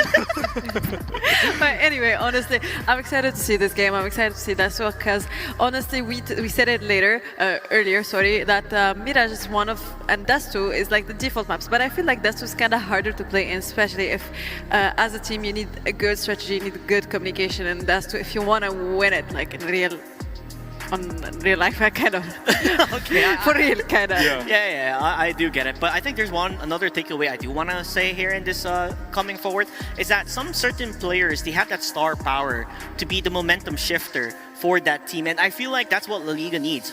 They need to have that star player to set things up for them, to give that opening that they need. Because if they keep getting shut down, the morale is going to be down. The overall team play is not going to be there. So you're definitely going to have a lot of problems, technicalities. So if you have that one guy who can step up and bring the team on his back and say, we got this, let's go, play as a team, play as a unit, get that trade-offs, 1v2, anything, then hopefully we'll see a closer match. I'm not sure, but I think we've seen the knife round offline, but what I can see is that xGoat won the knife. I'm not quite sure, but seems like they did, and it might pick CT side. Maybe we can get confirmation on this. And CT side on this too, once again, xGoat, if this is actually what happened, is that they're going for the safe. Is it the safe game, the safe picks? And I think we're ready for the game. I'm not quite sure, but yeah, but we're seeing in front of us the knife round, the one that we are ready for. So let's talk a little bit about the knife round as we seeing it for us. I predicted the future. Yeah, I predicted the future, exactly. So. I was like, what's Lux saying? He's like, he's already 5 steps ahead of us. This is long years of CS, yes. This is why you were the ex-pro. Yeah, exactly. He's the ex-pro, and he, like as you said, like the xGoat, they won again the knife round. So it's gonna be another time the favor for them this time also. Yeah. Yep. But I mean, going through it, like CT and T, like it really depends on your play style and how well you can do. I do, for me, prefer CT more than T, just because it's much easier to rotate around and hold the site down. Now it's just a matter of fact on how it will go from there. Yeah, that's the point. We will see how it goes, but it's not gonna be with us. It's gonna be with our guests. So, ladies and gentlemen, enjoy the game and let's see what's gonna happen. It's pretty funny that Tox is able to predict a knife round when he can't even hold a B-rush in his own actual league. I wish he had some of that gameplay while he's actively playing. Sorry for throwing you under the bus, Tox. I just really dislike having you in my queues. But Josh, xGoat, CT side, is he getting worse? Wow, you're just catching strays. It's so unnecessary. It's not like a stray is overselling it. Sorry, underselling it. That was a direct hit. That was very deliberate and mean. Yeah, I'm definitely leaning towards xGoat for this one too. Dust 2, a map that sort of follows quite a similar blueprint to Mirage, doesn't it? And a knife round is almost always 50-50, but just such a statement to be taking both of them. Super aggressive here. Ooh, Minor does read this long aggression. Takes out Duke for sure. Is actually quite ready for more aggression to come as well. It's going to be Dosia that'll be tested on this B-bomb site. They're going to burst through, and he's got to shut it down for Julies. Oh my god, this is going to be a bloodbath as the Dualies will take him down. And LPT, we finally managed to see Dosia crack a smile at least. I'm going to be honest, the round just looks miserable from LPT, doesn't it? And it's wild, because we're talking about, you know, some pretty good players on this roster. But you see, it wasn't super crisp from Dosia. He's missed a lot of shots there. He's spamming bodies, and just nobody's able to trade it. There was ample opportunity. Just can't connect the shots. Force buy here in the second round. It doesn't surprise me. What would surprise me is if they're able to win it.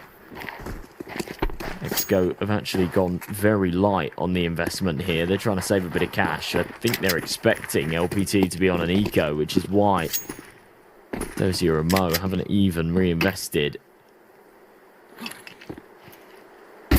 Might be in for a bit of a nasty surprise when these upgraded pistols and armor come knocking. Miner's got himself a scout as well. Bit of Kevlar behind it. A minute on this clock. It does look like they're going to try and run it back towards B, but this time perhaps a little bit of mid-control. 55 seconds.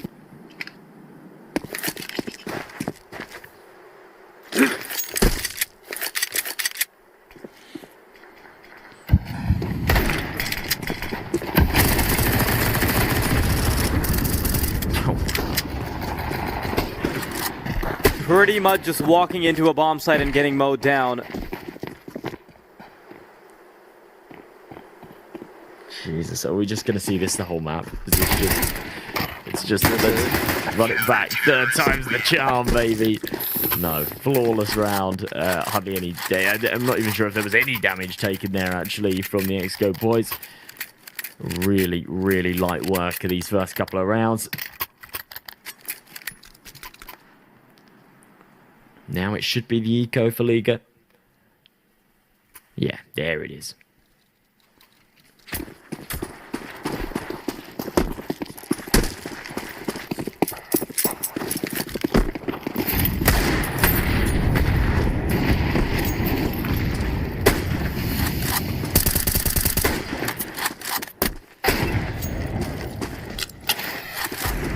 Couple of chill shots coming out of Mo. In the meantime, by the way, there's a little bit of long action going on that Doja's going to push in. Get shut down by Miner. So maybe this round still has some wheels behind it. They've managed to pick up an MP9. Problem is that all you got is pistols and no armor. It should be like a chainsaw against the trays. Grass, even. Also, I'm really liking this little detail that we see. We get to see a second picture-in-picture display to see if there's like a push or something coming in without taking away from the main action. That's something we don't see on like a lot of big budget broadcasts, like tier 1 stuff even. So that's cool to see. Wildly heavy damage been dealt in this round. We ball down to a 2v2 and almost a missed opportunity there from Miner. It's Kato called upon once again for the clutch. Now neither have got the Kevlar and he's got the perfect position. There it is, still with the bomb. And the molly dropped. I think he's just got this on time. Miner has not got the time for this. Has to just press. Can't entertain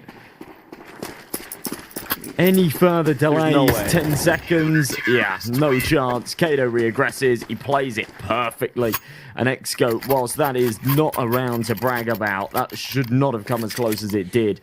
They'll be happy that they still convert it.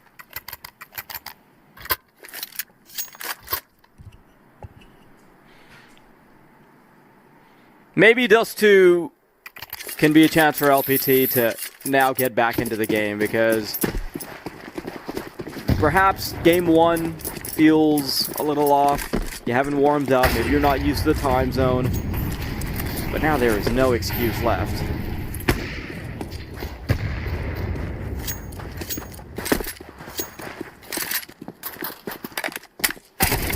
Time zone's not as bad for these Asian players as well, is it? And Kazakh players as well. I think it's not too dissimilar. Time zone argument will definitely come into play when we have the American rosters. Further south. Mo. Up on the angle. This is a shot, but he's not far off. Lanes returns the favour with a crispy headshot through the edge of that smoke and up onto the site. 2v4 and perhaps recoverable. It's him and KK. Pull this back down to a 2v2. He's got the right idea as well. Dosia's pushing through the cat smoke.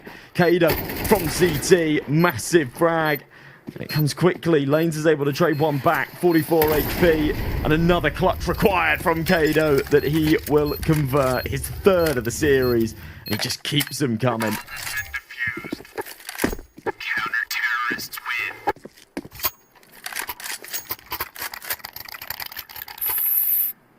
He's just cold. Look how cold he is. Yeah.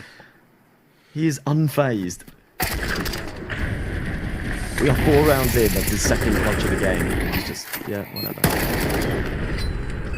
This is just a beatdown, and I totally get the frustration from the LPT boys, because this could have very easily been 2-2, and they would have a money advantage to just take into the rest of the game.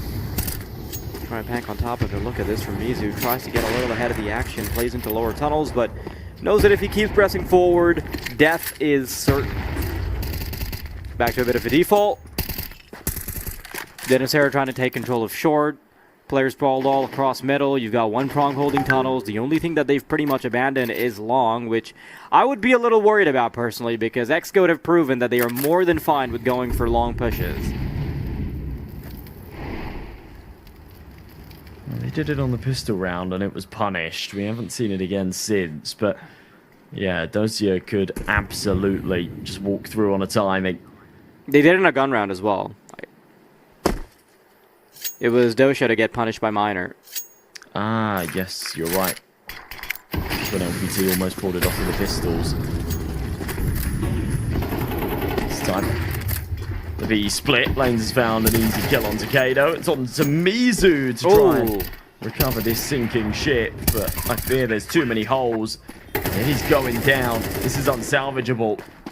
A B retake's hard enough at the best of times with a two-man disadvantage. Now 3, now 4. The round is cooked, and xGoat. Oh my god, look at what Dosha's trying to do. Series. He might actually get away with a couple of kills and really mess with their economy. Playing right behind the barrels where his body's not visible.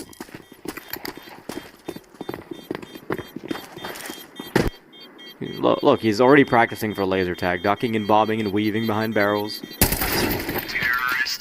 Okay, I got a little too hopeful for that position, but yeah.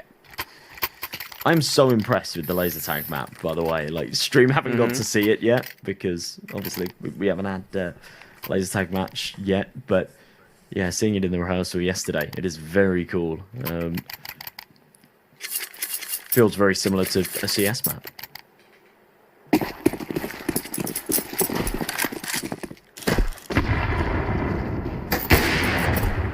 Despite the 4-0 start, doesn't take a lot to break the money, does it? Very scrappy buy here for xGoat.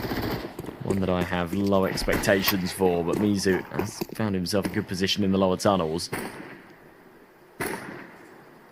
Actually, I don't think he'll be able to get up too much with it.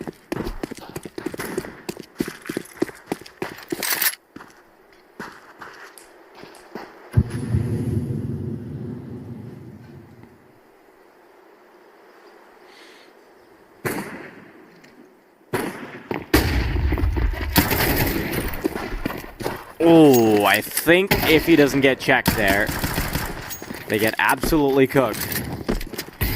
Still going to try and do something with the pistols, though. You've got one consolation prize, a picked up weapon. Perhaps something can be built off the back of it, but don't expect this to do much. Just trying to creep in closer. Hoping to go for pot shots with the scout rifle. Doesn't actually give them a chance back into the site. The body is visible. Dennis Sarah saves his team by finding the kill on the scout player. But getting this defuse going feels like an exercise in impossibility. There's a very little amount of utility that the T's have to defend, but they don't even need it. Dosha trying to line up a kill, but the op's going to be waiting for him. So LPT this time, at least, it's a good enough start that we can think about having a closely contested game. If the scout denies the plant, which realistically it should have, that is a very, very different round. Somehow the shot's just not connecting. That weapon nowhere near as accurate in mid-air as it used to be back in the old game.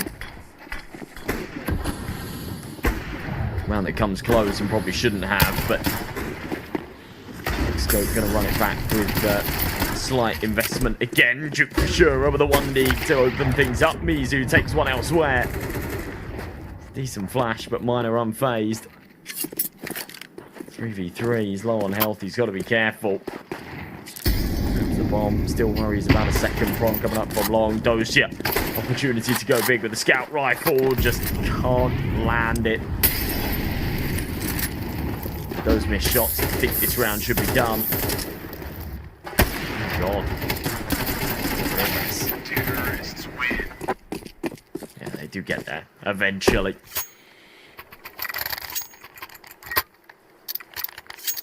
Way better than map 1. They have now tripled the number of rounds they had in map 1, which obviously is a bit of BM because the bar wasn't set particularly high.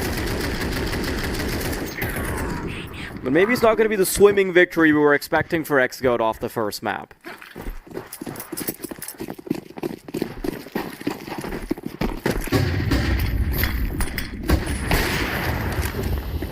Ooh, Xiaofi. Big kill. Very quick. What a way to start off the round. It's allowed Miner to get out of long as well, but he doesn't get very far. Denied by Mo, back into a 4v4. Mizu down behind the Xbox as they're going to tiptoe their way down. Barrel round the corner. How does he get away with a double? Going to swing the scales big time. Lanes and KK got some recovering to do.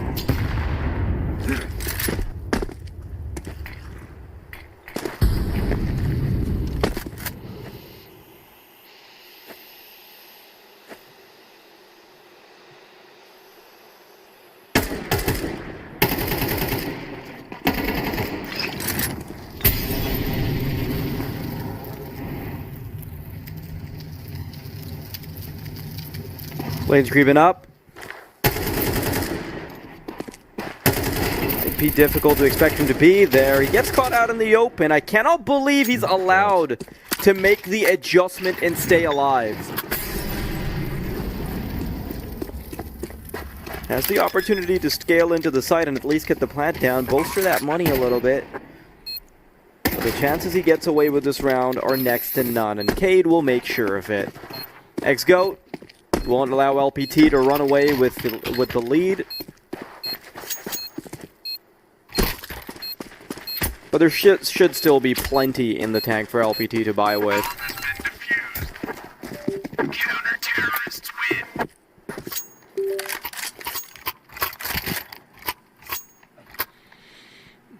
Yeah, there should be.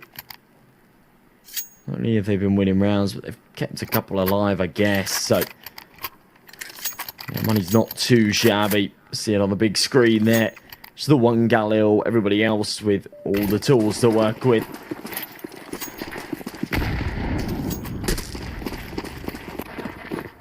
We're ready to run it back. Maybe something a little bit quicker to come here into this B side of things. Miner with his AWP. Just up on the angle. Two teammates tiptoeing through. A little bit too wide from Mizu. As him and KDO are going to drop quickly. Duke Shura follows suit. And that is a very, very good B execution. xGoat have no way of fending it off.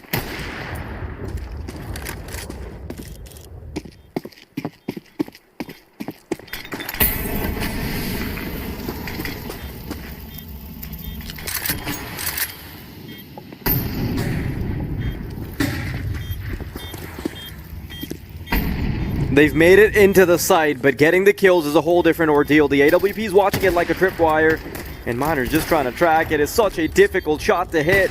It'll finally come down to the 1v1. Mo doesn't look too sharp on the AWP. Tries to go for a couple more shots, but with how much time's been elapsed, it doesn't matter anyway. Still, LPT hanging on by a thread and making sure that they can get this one in the bin.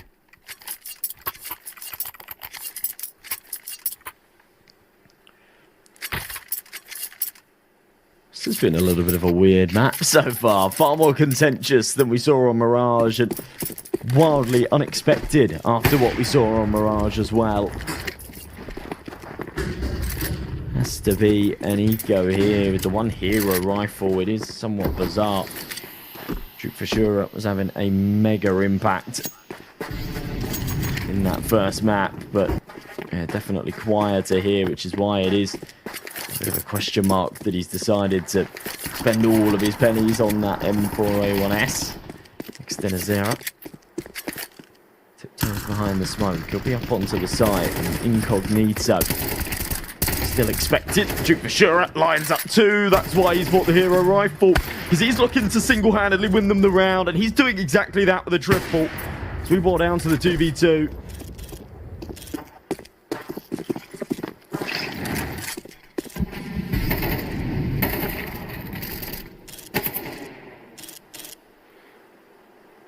And as soon as they get that first kill in the 2v2, they have no reason to pursue this any further.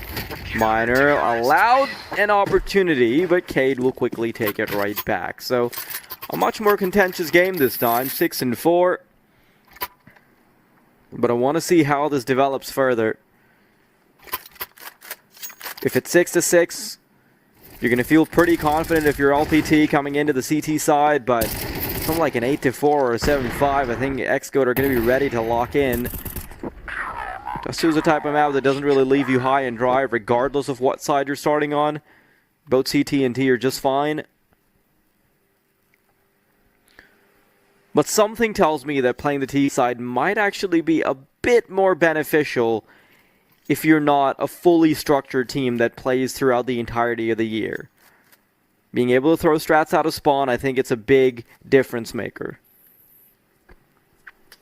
I guess so. Bizarre round to be winning there, though. That was an eco with just the one hero rifle on Duke for sure. It was an interesting dynamic as well with that 2 versus 2. He actually dropped the rifle down to Gado, and then was in pursuit of trying to grab an AK, which could have gone wrong. Had to cross the site in order to find one. HG's going to blow the smoke open. That is lovely from Mo. The Tech 9 taken down, but still a great start to the round to try and pursue for 7. And LPT will limp their way up short with a man deficit. Into the waiting crosshair of Mo once again, who's now stood on top of the car. This is a nasty little off angle. Gives him a deeper sight line as well, so you can't just crouch behind it. Ooh, misses the shot though.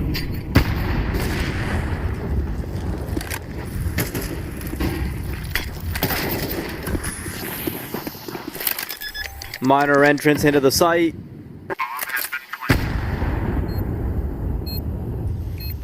xGoat getting ready for a 4-man retake.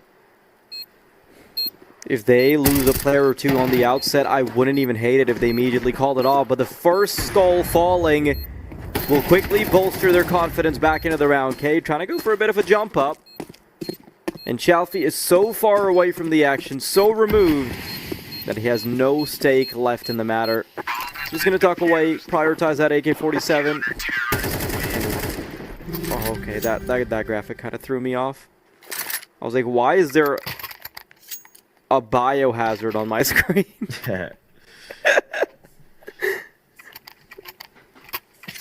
We are starting to see the xGoat that we saw shining through back on Mirage. It does surprise me still that LPT have been able to like pull rounds together here on Dust 2, purely down to the fact that on Mirage it was so wildly one-sided. You know, the gunfights were one-sided.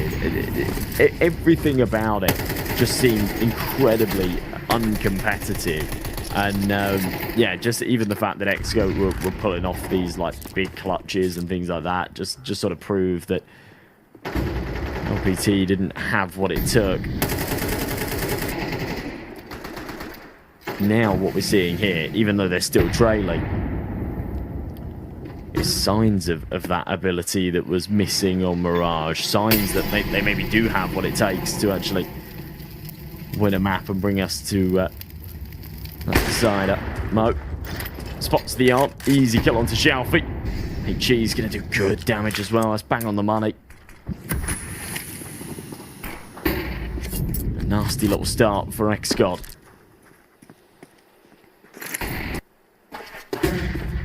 I mean xGoat. Sorry, force a habit.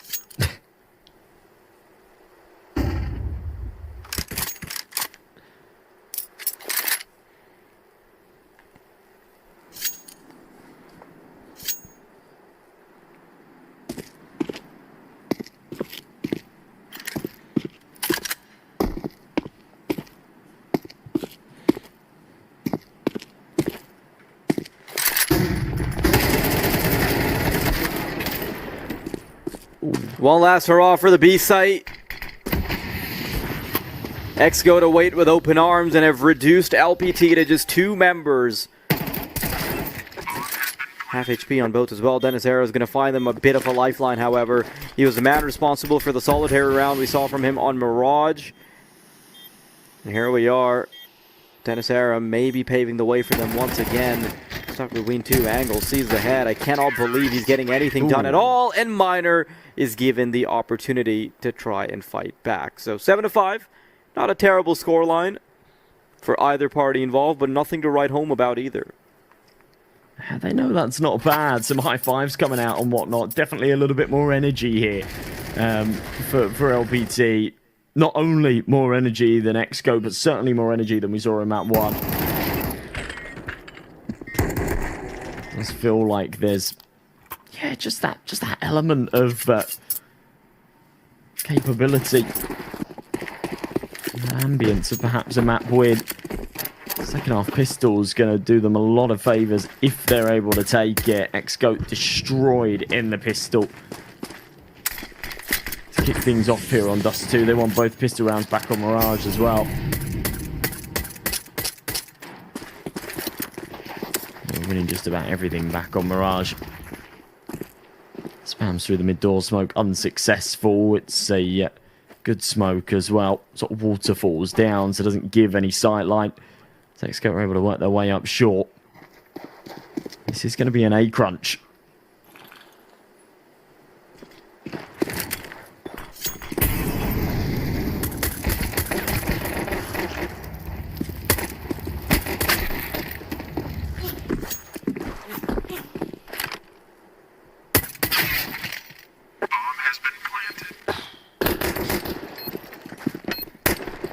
Smoked. Maybe. Okay. Probably not. I got a little hopeful, okay? He's really not going for it. Ugh. Yeah, it's a little disappointing, isn't it? Just a little. You're on the pistol round anyway, might as well give it an honest crack and hope for the best. And I'd like to remind the viewers, this isn't a best of 3 in the traditional sense. It's a virtual best of 2, and then you move on to laser tag no matter how well you do, because it's like a point system in the group stages. You get to play out all 3 maps, because however many quote-unquote maps you win end up contributing to the total number of points you have towards the end. So even if you're getting absolutely smoked in Counter-Strike, there might be someone who's played laser tag poorly enough for you to still kind of make it. Yeah, and there's no, you know, until we actually see them. I was going to say in the laser tag server, but it's not a server, it's for realsies. Until we see them on the laser tag map, you know, there's no... Arena, yes. Yeah, arena, that's it. We're so nerdy, we don't know what the real word is. Like, what, is this stage? Is it arena? Is it a ring? Is it a server? Do they connect? But no, there's no preconceptions. There's, you know, I have no expectations necessarily for either team. It does come to that laser tag, so there's absolutely a chance for LPT to snatch that back, even if they do get 2-0'd here. On the side, through smoke, gives him a bit of room to maneuver. Problem is, he's being spammed. One more bullet would have done the trick, but he's still alive and kicking. Drops down into CT. That would have been heard. You got a 4-man stack on P, and it looks like xGoat might be entertaining the idea of heading back and walking into it. Lucky for them, Duke for sure.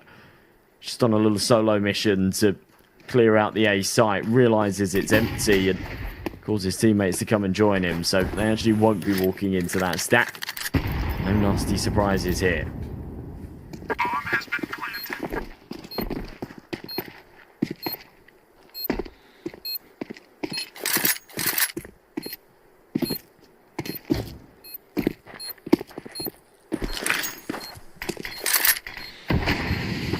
They're saving strats for laser tag.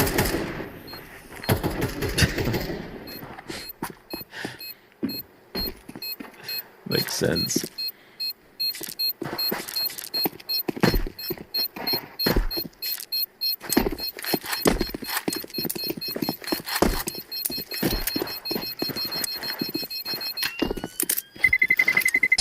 Do you think you'd do well at laser tag? Oh yeah, I'd rock. I've only played against children, so I don't know how good I am. I've only smurfed so far. Yeah, I've also only played against children, but as a child. Ah. Okay. And I was rocking it. I have not gone laser tagging as an adult. I'm yet to do that in my adult life. I don't know how adult laser tag works. Do you get actual grenades? Feels like overkill. Yeah, you just get to play one round and that's it. Winner to stay. Yeah, I'm real if that smokes. Or whatever is left of the winner to stay. Imagine the players learning lineups. Imagine we actually give them smokes and they learn lineups for that little laser tag arena. That would actually be cool. Yeah, unreal. Keda's got the right idea here. He's going to be looking to try and get aggressive up long, and that should only be amplified further when the execution comes up from short, but Keda walks into it regardless. Shadow spotted, easy pre-fire. And a 3-man advantage that Duke Vashura and Mizu have got to try and recover, but they are up on the site. Bomb's going to go down. Mizu lines up 2, just cannot connect. That is really messy. Now it's on to Duke Vashura. He's found the second. He's on for the ace, but needs a 1v3 to get there. He can catch the timing on to Externazera here. Oh, we didn't see him. So nearly. Ouch. Oh, it's filthy. Yeah, needs a couple more of those zingers if he wants to do it. Oh, so close, yet so far. LPT clinging on by the thread that is Denizera. He was responsible for the only bit of action they got on Mirage, and he saved their goose a couple times here as well. Once on the B bomb side, once here in the clutch.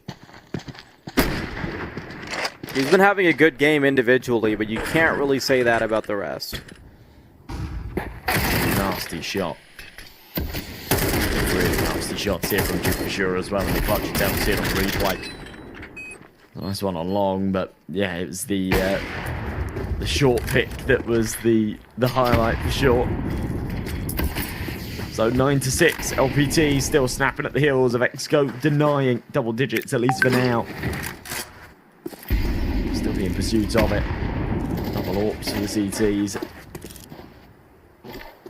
That's to one of the few maps where that is truly viable.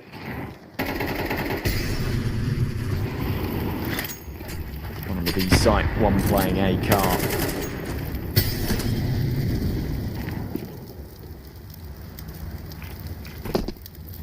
Keep working their way forward. Down, this is way too aggressive out of Shalfie, but whilst he doesn't hit the shot, at least he gets out with his life. Minor will.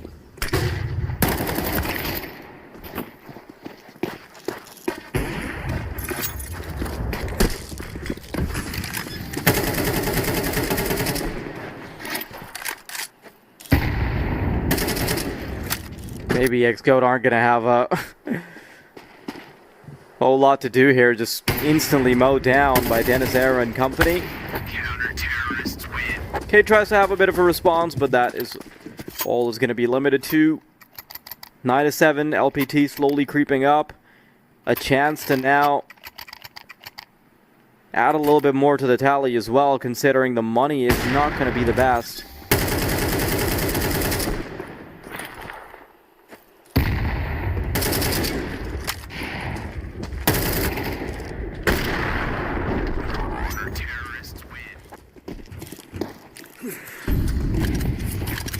Best is a bit of an understatement, to be honest. She decided to go for the force buy as well.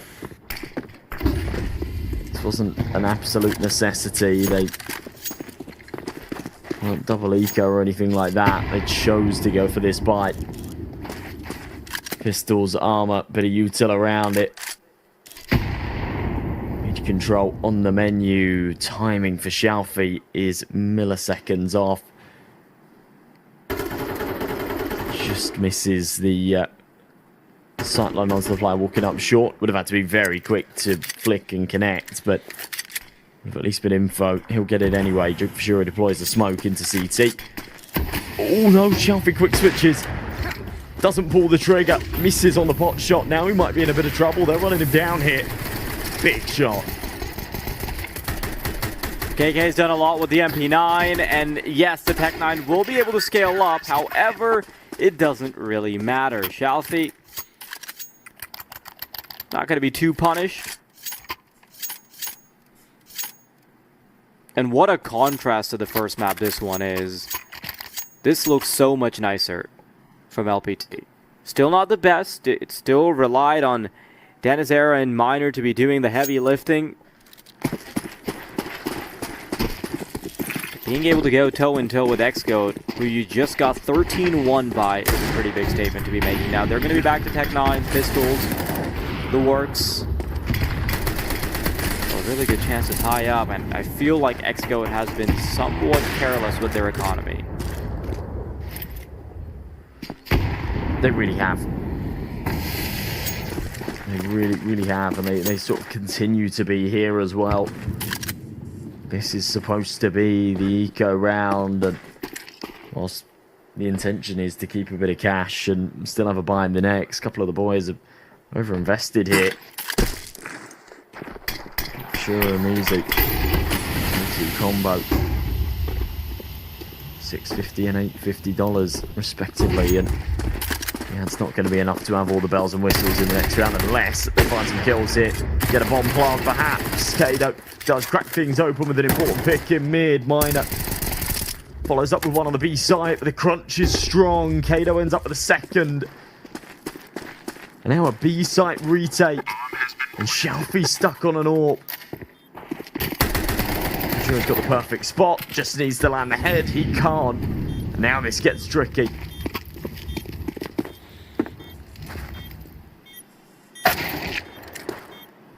Little to no HP. No way you can hold on for dear life if you're Mo there. Being absolutely battered. A little bit of banter you get to see in the camera.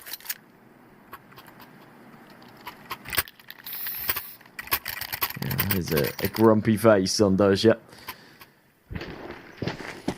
Surprise, a round that they were really supposed to be winning after taking the man advantage and the bomb site. It was a bit of a fumble from the Tech 9 in the lower tunnels, and then, yeah, missed AWP shot.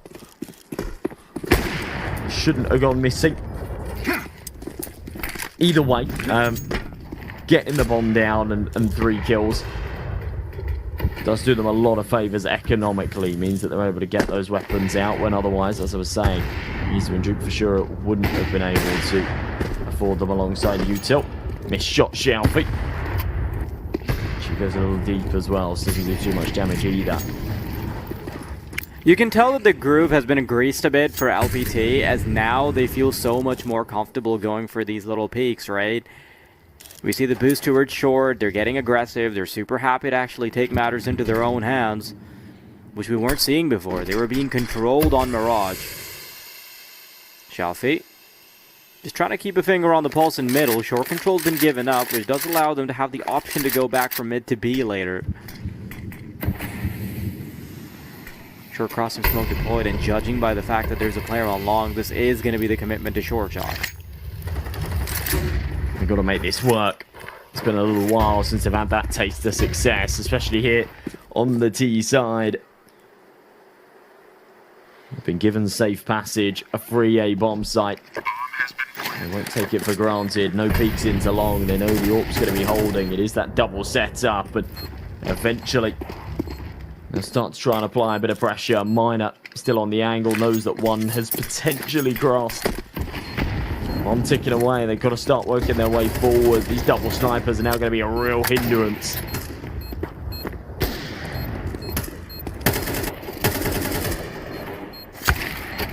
Should just be the easy cleanup. There's no way you're coming back into the round with 2 snipers.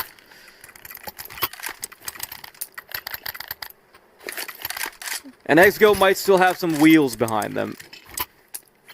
felt like they were starting to fall flat on their faces, but here we are with a small resurgence, if anything.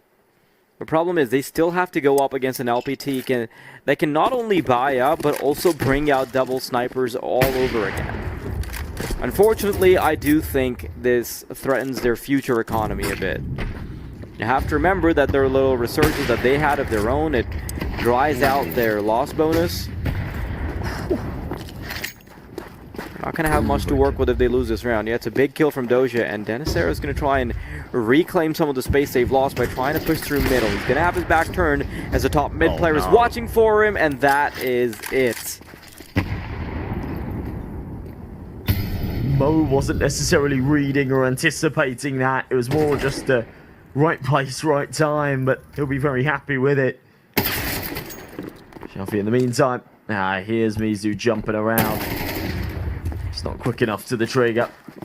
Nor his lanes. Duke for sure. Very snappy, very sharp.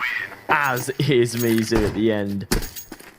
And yeah, they're back to that groove, right? They're back to just looking so confident. The crowd's starting to fill out a little bit.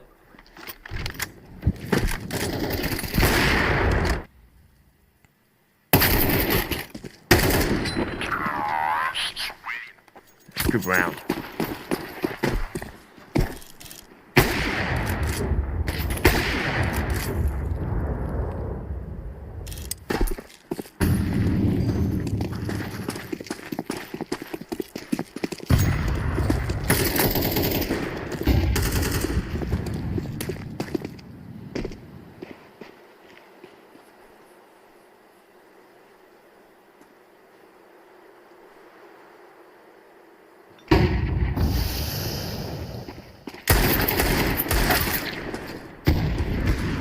Unfortunately, the decisions to buy a couple of AWPs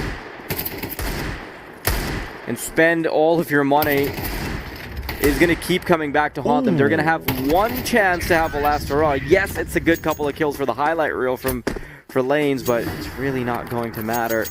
xGoat, they only have to push off one big round from LPT. That's it. And they'd be going 2-0 so far. Obviously, there's no way you can avoid the laser tag in the early stages of the tournament. But still, 2-0 on the digital side does give you a pretty big boost. I do wonder if they're looking forward to it or whether they're sat there going, please don't make us play laser tag. We're Counter-Strike players.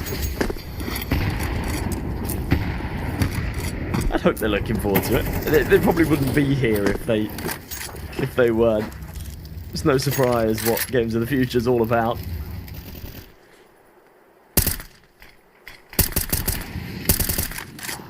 Shelfie going for the spams. Very close, but no cigar. Just misses out on the freebie kill. He still piles into B. Still 0. Evades it all by just being tucked in that corner. No rotations pulled off of that info either, but he'll stay put. And the first of 3 chances to close this out without the need for overtime. xGoat start to work their way up cap.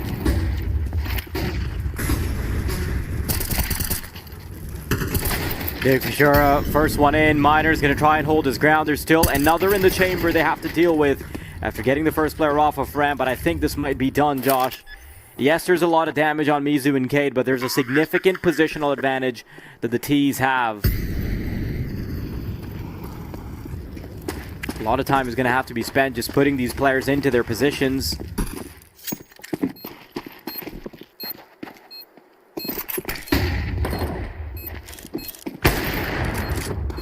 Retake started. Modifying lanes. The last couple of players walking the plank, and xGoat have done it 2-0 in their opening match before they head on over to play laser tag. That is going to feel like a massive punch in the gut, Josh.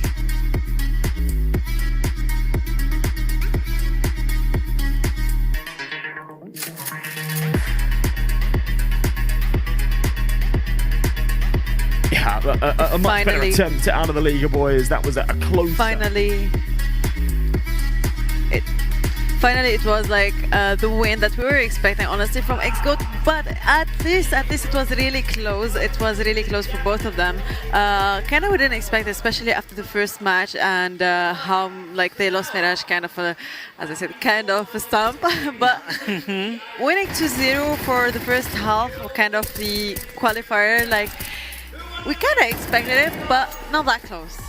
Yeah, I mean, it's good for xGoat to get 2 points in already in this group stage, hoping to get a clean sweep if they can on the physical aspect with the laser tag. But this map too, in particular, the micro adjustments that I was hoping for them to do, it was there. Maybe there's a bit more polishing needed, I guess, in Dust 2 for the Liga Pro Team, because most of their strats felt like an all-in type of thing, where it was either we're gonna go B long altogether or B short. Maybe a bit more diversity, because they have the raw power. And I just want to take note of one of the star players I felt that was there from La Liga was definitely Miner. This guy with an operator, with an op on his hand, he's just like cleaning up. And I would love to see that more. Yeah, I think we've seen what this team is capable of. I mean, at some point they were almost doing a crazy comeback, and I think the good thing is it was 4-0 and then they got the round early on. That first round was at 4-1, so they managed to make a comeback. And as you mentioned, Miner, once he had that open his hand, he was, and I think we talked about this point where having an open in Dust 2 is very crucial to winning this game. But at the same time, I think xGoat in general on the T side were very, towards the end they managed to have the, find their way back. But in the beginning it looked a bit scary for them. The flanks weren't on point, but I mean, big props to LPT. They showed that they have potential, and I think this will help them. I mean, going into the laser tag, we're going to talk about this, but this is going to help them later on in the digital games, in the other matchups. So, yeah, hard luck to them. 2 points now for xGoat and the laser tag. And you know who else is not going to be here to watch the laser tag? It's going to be Wildity. Yeah, he's going to miss out. But look at this. I mean, that's the scoreboard. And Miner, like we mentioned, he was the MVP, I think, on his team. But Mizu and Duke Fishura were on fire, but Cade, I think he had some really crazy moments. Yeah, 100%. That's true, that's true. It's not the KDA that matters, it's also the team play and how the overall team operates in the game, which is xGoat kind of have more experience in it, and that's what we saw on the game. But honestly, Liga Pro Team, they did more than we expected them this time. First map wasn't on their side, it was like really hard for them, but now it was really close, and kind of, let's say that adaptation was pretty there comparing to the first map. That's what we talked about, actually. Yeah, the adaptation is very important. And like I said, it's just the first day. There's still more room for them to grow as a team, and there's so many things that you can go back and watch and figure out what went wrong. I think the number one indicator here in Dust 2 was their B-side hold, where sometimes they just give it away to the certain extent where it's so difficult for them to take the side back. So maybe, just maybe, have a more solid foundation in defending the B side in Dust 2. Yeah, but honestly, overall, the gameplay, you see, you can see it. They can see the improvement, all of it. So it's not just about the hold, it's the whole gameplay in the team, and even the synergy. Yep. Yeah, it built. I mean, we've seen them shout, scream, and we've had these moments where it builds the chemistry within the team, it gives back the momentum, even though they lost, but they lost with honor, let's say, and redeeming the 13-1 in the first game. So this will really help them in the future, and I think the laser tag is a different beast, because now you're not really pumped to go into the third map. You're pumped, you're stretching and doing, jumping jacks, and just maybe now we see some guys doing push-ups and getting prepared. Luckily for us, we get to see that live and just seeing how it's going to be the communication, because maybe on broadcast you can't see how they communicate, but live on site we're going to see how that's going to happen. I am not sure if Dozia or the other players are going to be a part of the, the gang. What do you mean? I mean, you got me there.